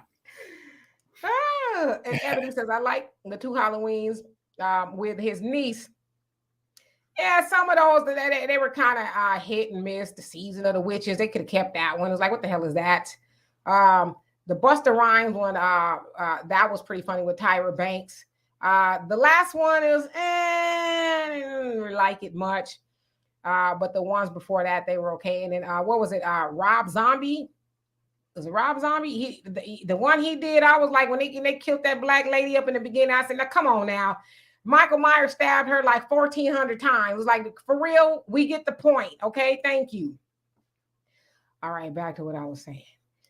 Richard Brown, how you doing? Says Democrat politicians destroy everything good and beautiful. It seems that way, right? Okay, so let me skip down a little bit to catch up because we up in here acting a fool. And Christopher, he says, all reparations are coming, all right, whether these demons want it or not, it's just going to be God's way. I believe that. Keisha says, the Australian CEO told us what is going on. The corporations want to fire and replace all workers who strike or who are fighting to work less hours and earn more money than they deserve. That's exactly what's going on. Of course, y'all see what's going on with the United Auto Workers. They are on strike. Of course, Hollywood is on strike. That industry may never come back. And it's very telling because a lot of people who we thought had it like that, they ain't got it like that, right? But pretty soon they're going to be in these YouTube streets getting YouTube channels if they ain't already, right? And you know what's crazy about the United Auto Workers? Mm-hmm. Their CEO is a woman. The CEO is a woman, and she's like throwing the gauntlet down like, I ain't paying y'all nothing. Well, they seem like they hold the line too. Yeah, Tracy, Donovan got into Tyler Perry's wig collection because that wig right there, oh yeah, it definitely came off of one of his movies, Tyler Perry movies. It was the most crustiest, dustiest wig you can imagine. I'm like, that one?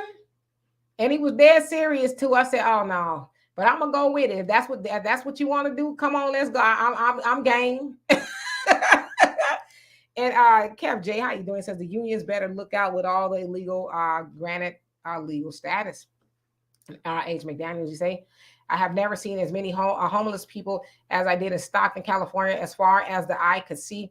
That was 10 years ago. I can only imagine what it looks like now. My sister donated clothes. Yeah, remember when Stockton was like the first city in America to go bankrupt? Yeah. Stockton had invested heavily in manufacturing and warehousing, and then they started shipping the jobs overseas. Stockton looked like a bombed out city for years. And now that's like a bastion of homeless people there that just occupying the unoccupied areas. Hello, LS. She found the picture.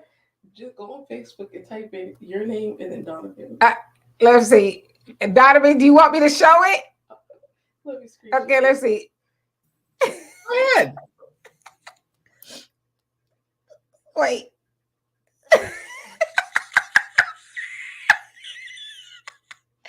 That's Donovan at the Olive Garden. When I tell you this fool was in full character, he says, y'all deal with it. That's how we feel when y'all we sit across the table with y'all with bad wigs on. That's right. Can y'all dig it? I was in the 70s all the way. Can y'all dig it? I don't know if it was supposed to be an afro or what, but it was flat on one side, brother. Flat on one side. LS, how you doing?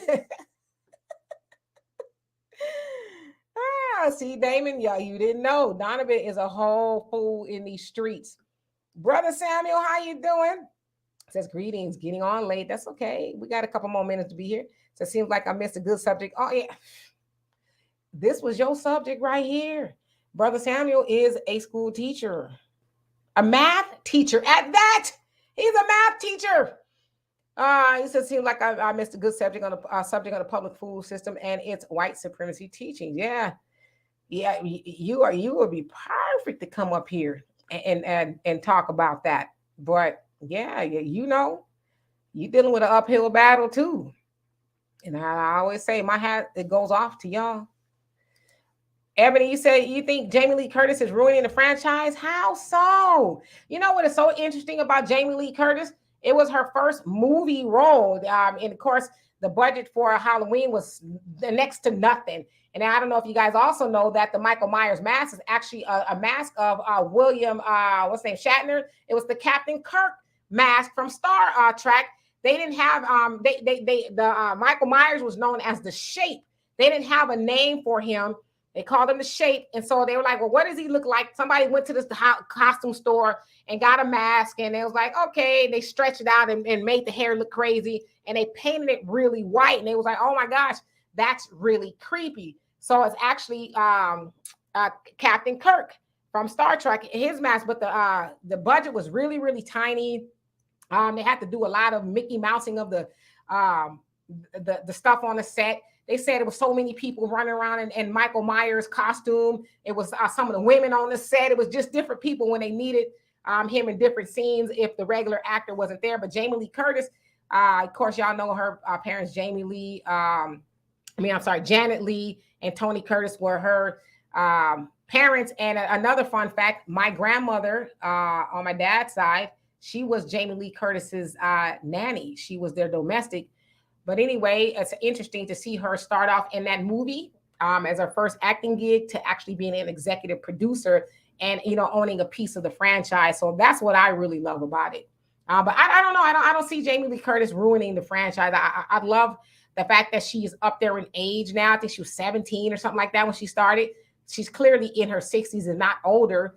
And she's still, you know, out doing the stunts, some of them, and fighting with her, you know, supposedly brother, because on one part he's a brother and in some movies he's not. So what I think the franchise is missing is Donald Pleasant's as presence. I mean, it's just not the same when what's his name McDowell played the role. It wasn't the same, you know.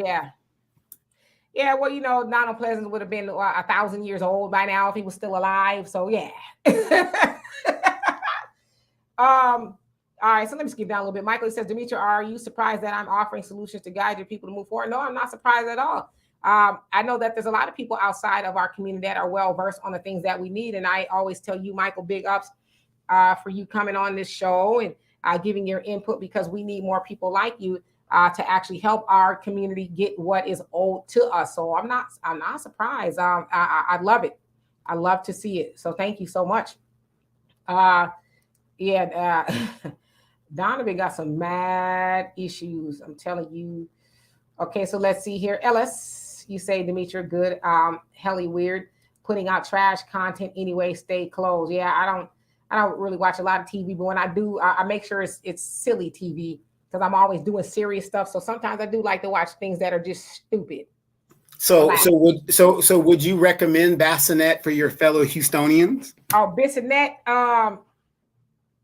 I mean, if you have got nothing to do, which I didn't last night, as I was going to sleep, it's stupid. It's horrible acting, and you know, I'm gonna say this: Tubi, they have commercials and stuff because I don't pay for Tubi or whatever, but their movies are very graphic.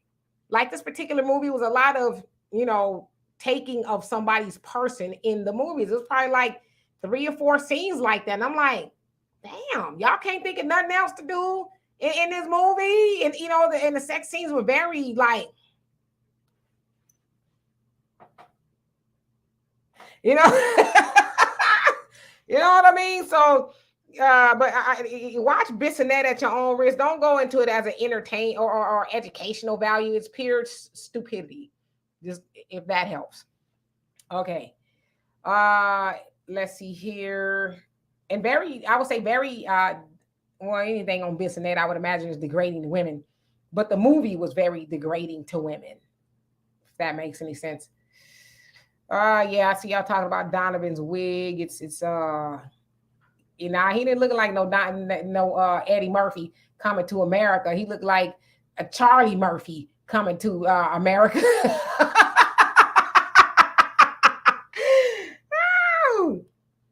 Uh, I'm just reading your comments. Yeah, I mean, I listen. Donovan is like, I'm gonna be a fool now, so I'll be like, I'll raise you one.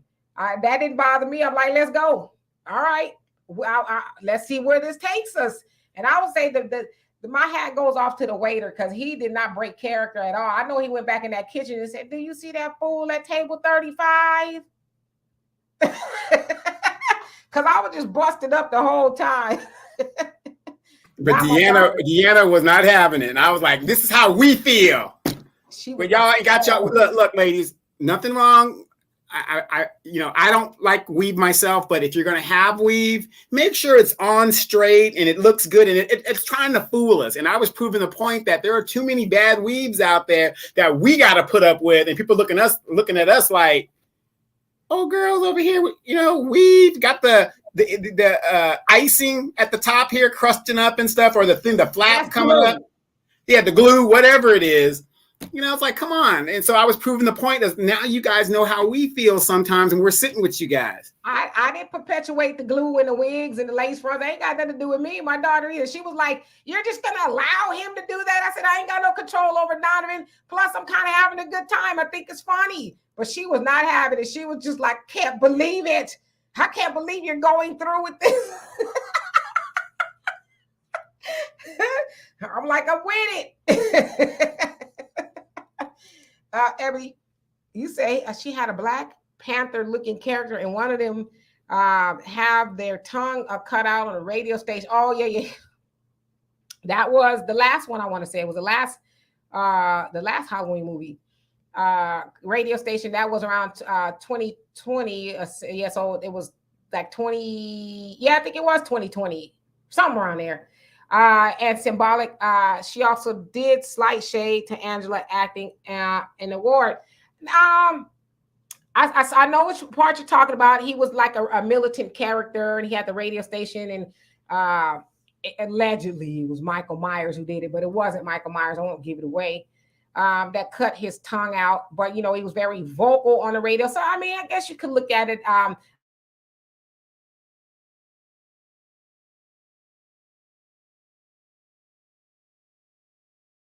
What happened?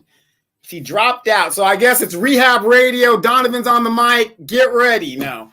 Again, Dimitri will probably be right back. Something's going on in Houston. But again, I am known to do things like that and just put myself out there, and, all in good fun. I proved my point. That was the greatest thing.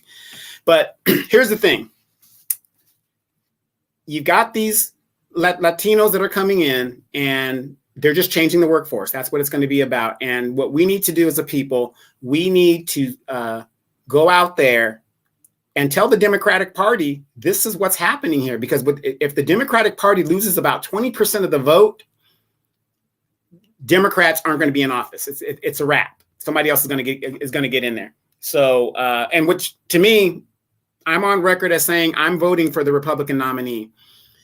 A lot of people will sit there and tell me, oh, the Democrats, this, what about the Democrats that, or if the Republicans get in, whatever. You guys, we are at the bottom now. It's a wrap for us. We are at the bottom. It doesn't matter if a Republican gets in there or a Democrat gets in there. Neither party's doing anything for us at this point. So we really got to be serious in this next election coming up. You're going to have a bunch of these Democrats coming to your churches, coming to this and coming to that. All I'm going to tell you is this. If the Democrats right now say we're going to give reparations, we want to see it. We're not going to put you in office first. Nah, because we see putting you in office and what you do once you get there. Nothing. If they don't come with the tangibles, I just don't think we should waste our time and put them into office. So Dimitri's back. Let's see what she has. I don't know what happened. It just kicked me off and said something went wrong. So I don't know. It's weird. Sorry about that. That's all I want to finish addressing Ebony's question. He says she also did a slight shade to Angela Bassett acting an award. I didn't see that. I didn't watch the Oscars or anything like that. I tried to watch also Angela Bassett for the Black Panther Wakanda Forever, I think it was. And then Angela Bassett for Everything, Everywhere, All at Once or something like that. I started to watch a movie, but I didn't get a chance to finish it. It looked like it was pretty good. But I saw the argument where people were saying, Jamie Lee Curtis beating out Angela Bassett for the Oscar or whatever. And I'm like, y'all got to check Jamie Lee Curtis's resume. She not a lightweight in Hollywood, and neither is Angela Bassett. I think they were both deserving, but if you truly look at the movies, you gotta if you're a movie buff, look and see if she truly deserved it. She being Jamie over Angela. Now they are going to give Angela, from what I understand, an honorary Oscar, which I guess is great. But it'd been nice if she would have been nominated for a lot of the other movies that she was in, like Tina Turner, right? Or What's Love Got to Do with It? She definitely deserved that. But Yeah. I think Jamie Lee Curtis is getting demonized unfairly. I mean, she's a great actress too. Yeah, and you got to think about Angela. She was doing Black Panther. That's more of a comic book type situation. I'm not saying her acting wasn't great in it, but how many Academy Award nominations come out of fantasy type movies? I mean, Sigourney Weaver, she was the first woman ever to be nominated in a sci-fi action thriller movie for Aliens. So, I mean, certain genres, they just don't get the respect that like certain genres get. I mean, there's a certain genres that will not get that respect. Yeah, and that's true. They were just, I guess they both were kind of comedies, or Black Panther, Wakanda with Forever wasn't necessarily comedy. It had some comedic elements to it. I saw Wakanda Forever, and Angela, she's a great actress. We're never gonna take anything away from her, but if you ask me, I didn't see anything Oscar award winning as far as what she did. I know as Black people, we love Angela. We do. Angela could do no wrong. She just can't. But I think we should get past the point of saying, oh, she was cheated or whatever the case is, because Jamie Lee Curtis is a great actress. I mean, she just is, I don't think we should take anything from her. I see y'all talk about this doggone icing glue analogy that Donovan had for the wigs. It's like icing. Ebony said, bye, Jamie. And yes, Sherry says, Tubi is a lot to be desired. You have to pick and choose your movies. Yeah, sometimes when I try to watch them, I don't even finish them. I'm like, yeah, I'm good. Okay, thank you. Thank you, Moni. You say, Dimitri, you rock the red lipstick and looking very pretty. Thank you so much. It says, I'll be glad when they start shutting down the plants in Texas as well as going in the South. That's when it's really going to hit. Yeah, well, it'll happen. The way this economy is going, yeah, things are going to start to shut down. I mean, we're already hearing about it and we're seeing it. So it's not just the South, it's going to be everywhere. And Simone says, so you're talking to Michael. Let's see. Ebony said it was Jamie, Miss Demetra. I told you. Okay, so and then Tracy says the Democrats know what they're doing and they don't care. I'm an independent, so I don't care. Exactly. Nonpartisan here as well. Moni says, but it's just like the actors strike. People are tired and now they are not putting up with not being paid rightfully so. Demetra, tell us how you feel about the young man not being allowed to go to school. He's talking about the one with the dreadlocks. What was racism? Texas has the Crown Act, which says that Black people should not be discriminated against our hairstyles and things like that. Well, the student, he had dreadlocks and they're put up. They're very neat. But of course, the white school system, Barbara Hills, the high school, they're saying that he cannot go to school until he cuts his hair. So they got him on campus suspension. Although there's white boys going to the school with hair longer than his. It's a racist system, but I don't know why we're surprised that in the public school system that is predicated off of white supremacy, that they're doing adverse things to our children. To me, it seems like it would behoove us to try to get our own institutions or, teach our own children. I would never put my child in a very racist environment for 8 hours a day to have them endure that. I just wouldn't. I would pull my child out of that school and homeschool them or find another environment for them to go to. But I'm one of those people. I did not agree with the Ruby Bridges narrative. I never liked that story at all. I felt horrible learning that story for her as a little girl, that her parents and, all these civil rights people and all that had a point to prove, traumatizing that young girl, having them endure white supremacists and racists, saying different things at her and throwing and spitting and all that for what? Like, why would you put any child through that? What point do you have to prove? That wasn't going to make them not make them accept her, even though, eventually it did change by the law. But white supremacists, they don't care about no law. So I never agreed with that narrative at all, and I still don't. And Kamala Harris used that Ruby incident to walk her ass into the vice presidency, like she's gonna change something, and she got there and she hasn't done a damn thing. But she made sure those Asians got a bill. She made sure her Asian folks got a bill. Yeah, and they put her now, Kamala, in head of some gun committee for the White House, and she's talking to Quavo from the Migos. Of course, y'all know Takeoff was murdered here in Houston. I think it was the beginning of this year or last year or something like that.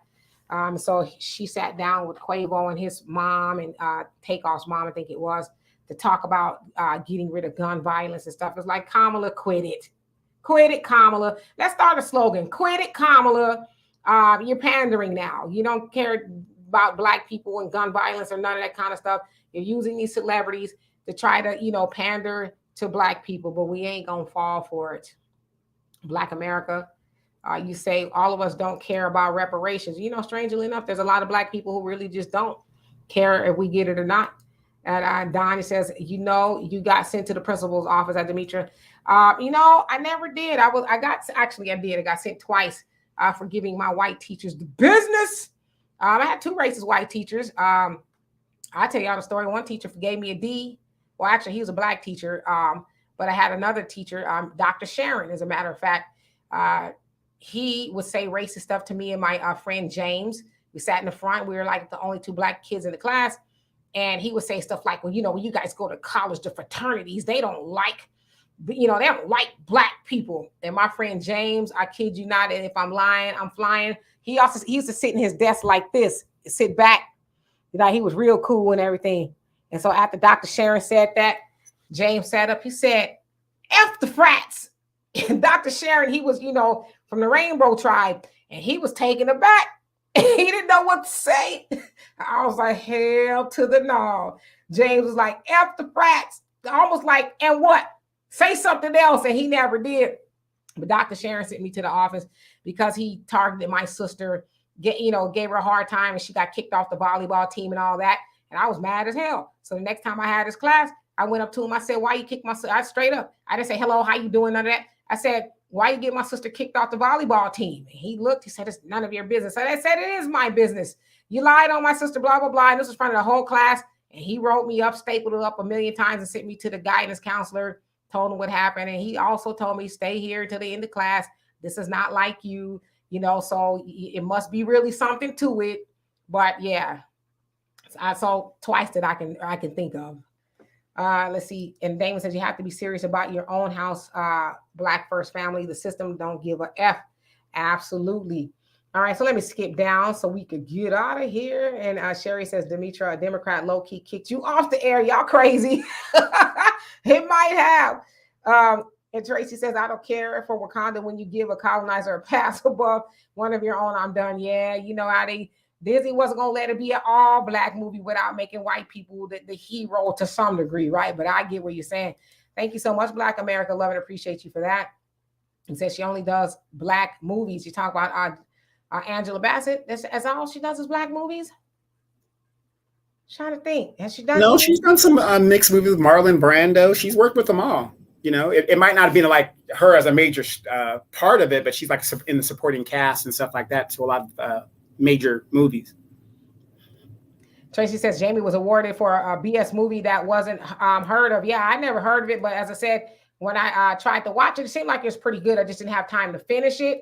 It gets really interesting. I cut it off at the part where it was like, oh, okay, I can see where it's going, because I'm one of those people I like weird, quirky movies that kind of make you think. So I could see that it may be a good movie. I didn't get to finish it. I plan to, but yeah, a lot of people never even heard of it. So I think they're like, what? But that's usually how it is with the Academy Awards. It's usually a movie that you never heard of. There was a movie, I had a Mexican cast. It was a couple years ago. What's it called?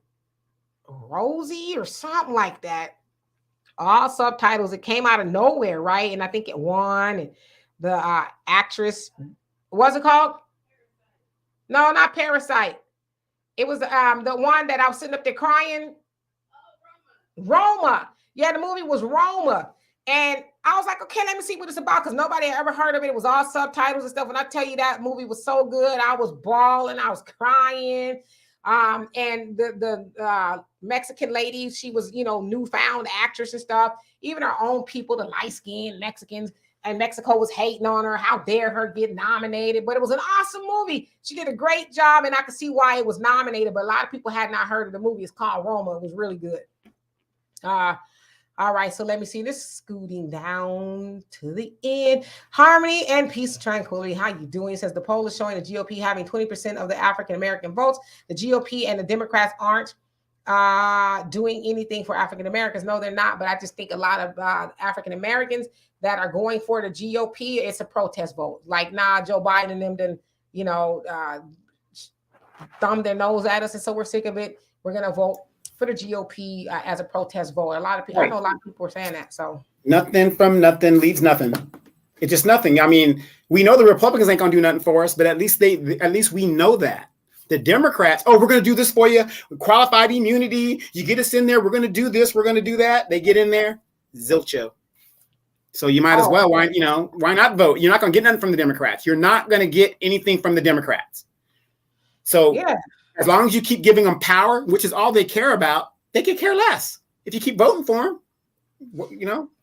Yep. And Arneva, you said the Young Turks are forecasting Biden to lose because he is losing Black and Latino voters. Yeah, I did a story. It's not out yet about Cenk Uygur from the Young Turks, the CEO and founder of the Young Turks. He said Biden needs to step down, and he listed reasons why. He says if they're putting Biden up against Trump, Biden is going to lose. And so he says he's not in love with a lot of the Democrats that are wanting to run. He says, but anybody is better than Biden at this point. So even if I know the Young Turks are typically like independents. They go for, they were going for. And Young Turks are Democrat. They lean more Democrat than anything else. They're typically, as they say, progressives, and I can see that they used to be progressive anyway. They were Bernie-crats and all of that. But yeah, they big up the Democrats. But you have something like that, and they're pretty big, a juggernaut, if you will, in the media, and they're saying that's very problematic. That the Democrats are like, Joe Biden ain't it. He ain't our guy.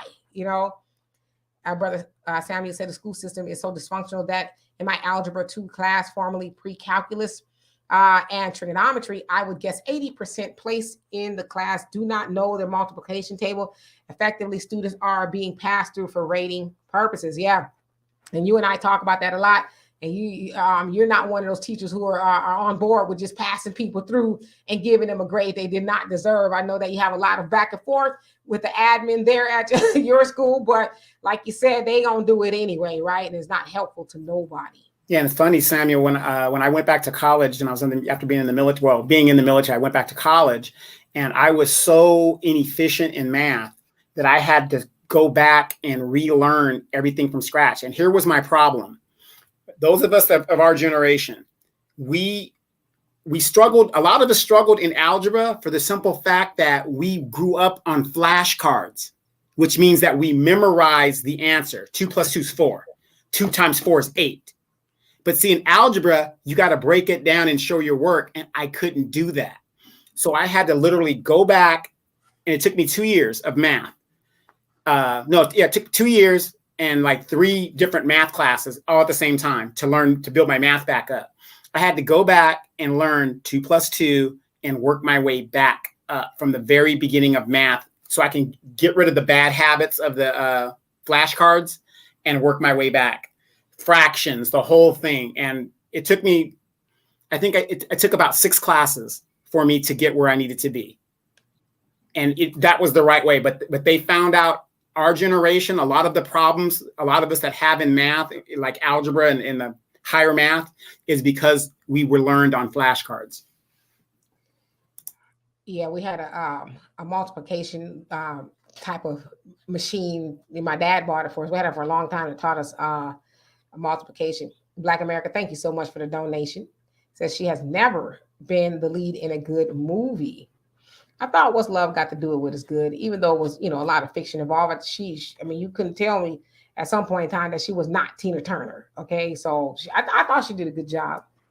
Brother Samuel says, by the way, I watched the Kirk Franklin YouTube video Father's Day. Was it to promote his new album? I guess because it kind of stumbled, as somebody pointed out to me. I did finish watching it myself, on the fact that his dad, who he thought was a dad, was not his dad. So it sounds like he decided to name it that after that revelation came about, when he learned of who his father was and all of that. And he also reconciled with his estranged son. So I guess that's kind of why he named it that. But I don't know. Maybe it was to promote his new album, because it's supposed to be coming out next month. So you might be on to something. Uh, Let me skip down a little bit. Dwight the mentor, how are you doing today?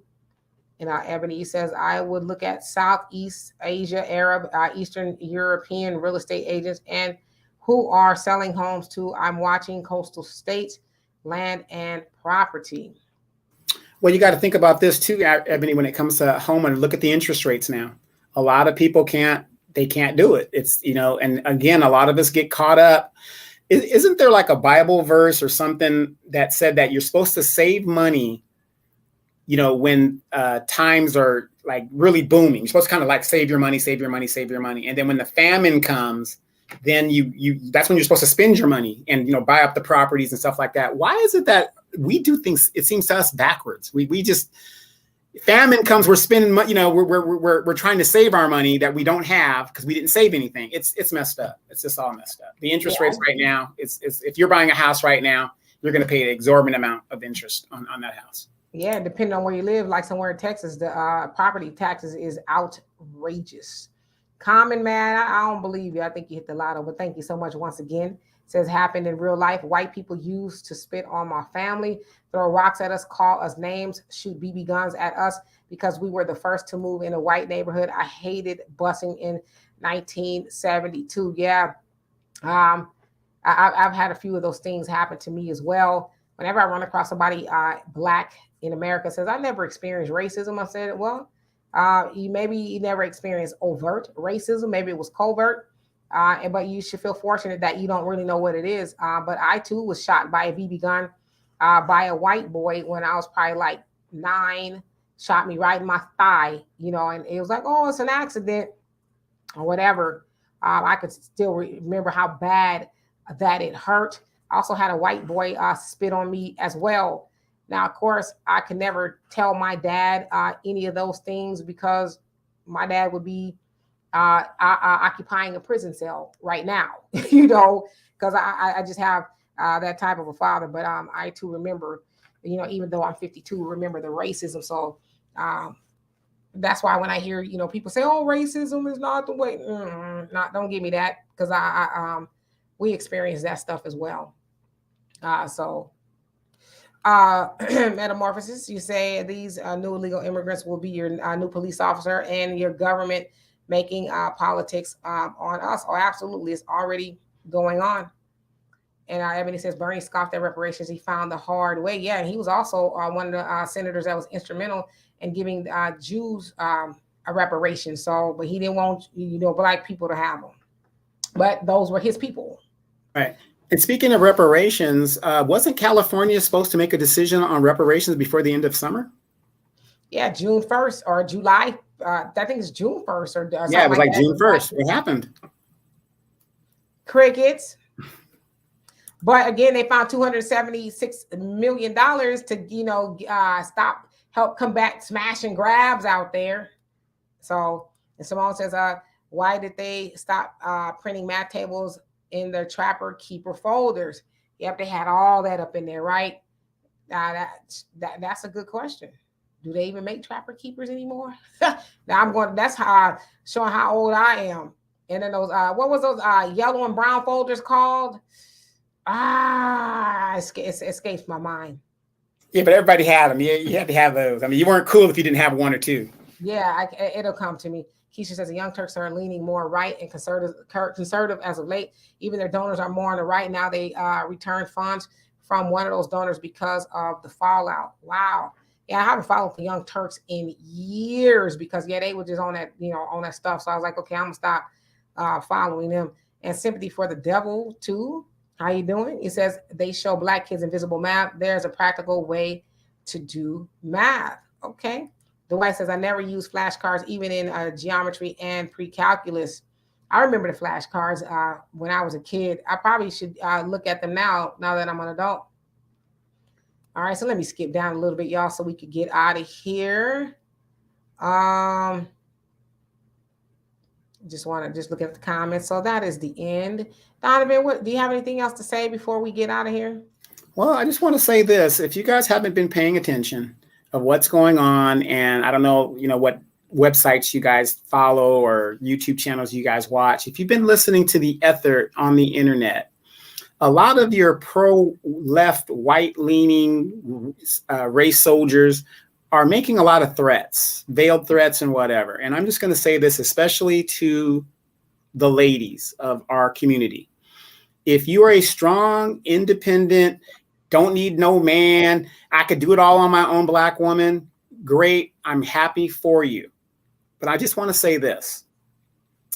If you do not have a way to defend yourself, just in case this thing pops off, I would strongly recommend you do it now if you can legally obtain a form of self-defense so that you can defend yourself, because unfortunately, you don't have a no good man there to defend you or, and ride into your steed.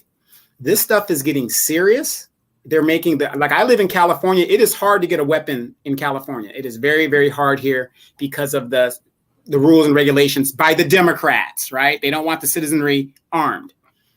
So, and I know I'm kind of, giving you guys a little shove there with the strong, independent woman thing, but I'm serious about it. At the end of the day, I'm worried about our undefended women out there. If the man is not going to be there, you don't have a man, whatever the deal is, please get you something to defend yourself and to defend your family. Please do that, because by the time your brother who lives 10 minutes away on the other side of town, or your cousin that lives 3 blocks down, by the time he gets there to do something for you, it might be too late. So please, if you could defend yourself, get something to defend yourself, please do so. Because when this pops off, it's going to be too late. See, we was getting out of here. You open up a can of worms.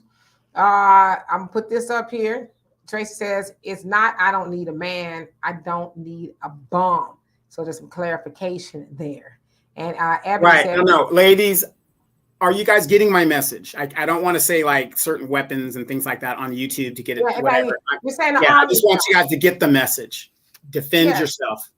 Yeah, arm yourself. Two-way rights is where you're going with that. Ebony says, Black women never say independent for spite was education and self-improvement. That narrative is overblown and dangerous. We'll just leave it at that. And the metamorphosis, yes, the time is coming. The time is now. Brother Samuel says, students have been conditioned to get a grade via photo, math, or Socratic apps, which does it for you instead of the knowledge the subject requires. Thus, there is no real motivation to learn the subject, which teaches you to think on a more logical level. Absolutely. Logic is, and we can see that play out every day on the internet. And Josh says Robin Hood, Oliver Twist, Artful Dodger, and us smash and grabbing robbery as revolution. They snatched Wallace off the white collared in this file system forever. Rotted the worst by Wu and Onyx. Okay. Ebony is telling you, Donovan, we get in overseas African. How you doing? He says California resident. It's as easy as ever to get a gun. Also, it's the easiest to get concealed carry in this state. Well, I know in Texas, you don't even need to do none of that. They said just, get your Saturday night special and keep it pushing. Well, I'm not saying he's wrong in his aspect, but waiting 30 to 60 days to get a gun and going through the background checks every time you want to buy a weapon, that's what I'm talking about. I can go to Texas or Arizona and I can walk in there and get me 3 and 4 guns, hypothetically, and basically walk out and do my thing. California, there's a waiting period. That's a bunch of BS. Like I said, if I have to wait 30 days to get a weapon and the thing pops off in 15 days, well, what good is it? And then why does the government need to know what kind of weapons I have and how much ammunition I bought? That's how bad it is in California now. Moni says, so what do you think about the Siobhan Bland becoming a Dallas police officer? And you all can't even allow people to wear their own dreadlocks in the hair because of your beloved Republicans. Now, well, let's keep it a buck. Yes, Texas is Republican, but the Crown Act passed even with the Republican Senate and state Senate and House. So the Republicans were on board with the Crown Act. It's more on a local level at the schools where they're not adhering to it. So you can't really blame the Republicans for that. Now, is the principal or the school board or whatever Republican? I don't know. They're definitely racist. But Texas does have the Crown Act. So I don't know, Moni. All right, so let me see. I'm gonna get out of here. And Ebony says, "Thank you for your heated warning, Donovan. We get it. Yes, indeed." And Arneva says, "The Young Turks aren't leaning right. Some Democrats think so because they are so hard on corporate-backed Democrats. Yeah, they are huge on going against the lobbying and stuff like that. But I agree with you. I stopped watching the Young Turks a long time ago. And also, Dr. Richie, he is with the Young Turks, and it's like." I mean, some of his stuff is all right, but he on the Democratic train too, and all that nonsense as well. So I tend not to watch a lot of stuff. Sherry says, in the state of Indiana, you don't need a gun permit. Even felons can get a gun. The governor knew what he was doing. Donovan is right. Yes, like I said, in Texas, it's the wild, wild west. But I suggest if you can get a permit, do that. Don't get caught up, right? Because they like you said, they know what they're doing. Metamorphosis says Vegas like that cool down period, as they say. And Gerard says the school says their rule doesn't break the Crown Act. Their policy is based on hair length, and the Crown Act is about hairstyle. Yeah, but the boy's hair is up. You can't even see how long it is. But that's just white supremacists doing what they are. Like I don't know why people are surprised about it. It's just what they do. They police black bodies in every way, shape, or form. But I'll be damned if I have my son subjugated to them devils every day. I would not do it. That's just me. I know I'm probably talking too much, but it's not. And I get it. We're taxpayers, and our children shoulda, woulda, coulda. But I'm not subjecting my children to them folks. No way, shape, or form. I would take my child out, and they will homeschool, or I would take them somewhere else. But I don't have no point to prove when it comes to white supremacists. But what you ain't gonna do is rule over my child, have him, feeling less than because of his hair. Nah, I tell you what, you ain't got to deal with my child. I don't have no point to prove, none at all. But that's what they do, and that white man there at that school, he just, well, I should say he's probably, y'all know what I'm trying to say. Being able to do that, it's a power trip for them to be able to do that, to police black bodies. But man, I will rob you of the satisfaction. I will not give you the satisfaction to do that to my child under no circumstances at all. Just ain't gonna be me. But like I said, I'm probably talking too much. Let's see here. Okay. And Ebony says, I wonder how National Guard feels. And Aaron, how you doing? He says Dallas mayor has changed from Democrat to Republican. Yeah, we were just talking about that. A lot of them are doing that though. So what's really going on, right? Okay. And Damon says, after Miss K, get over to the Black Authority Live. I might check them out. Sometimes y'all know I'm weird when it comes to my content. I try to watch certain things sometimes, but I'm gonna shut up. I don't get myself in trouble. But I'm gonna go check it out though, just because you asked me to. I know Donovan watched the Black Authority sometimes, right? You like the business, ain't that what it's called? The business. I am the Black Authority. Right. You might be, Paul. You know all them damn impersonations you got going on. You might be. Gerard says exactly. They have an in-school suspended. It's like they locked him up or school on school over. I think his hair. Get him out of that school. Yeah, that's just me. I don't have a point to prove. Sherry says it's just like the black boy had his dreadlocks cut off at his wrestling match. Man, we would have been wrestling for real. Somebody cut my baby's hair off. It'd have been a legitimate wrestling match. All right. So anyway, I love and appreciate y'all. So y'all saying he's good over there. I'm gonna check it out. I'm gonna give him about 5 minutes. I ain't gonna shut up and button my lips up. Anyway, I love and appreciate every last one of y'all. Thank y'all so much for everything that you've done. You liked, subscribed, you commented, and definitely those of y'all that donated. Every little bit helps this show do what it does. We appreciate you from the bottom of my heart. We will be back Tuesday. Donovan and I will do a podcast and we'll do our live. I'm sorry about last Wednesday. I was not feeling good mentally, physically. I sat on the couch with all the intentions of coming to do Wealth Wednesday with Walter. And then Walter was like, yo, where's the link? I said, listen, brother, I'm tired. I can't move. I'm just mentally, sometimes I have some issues, and he was like, I get it. I'm busy anyway. We'll do it again next Wednesday. I thought he was going to say, come on. Because, Walter be like, get up, whatever it is, just dust it off, get up. But he was like, okay, it's good.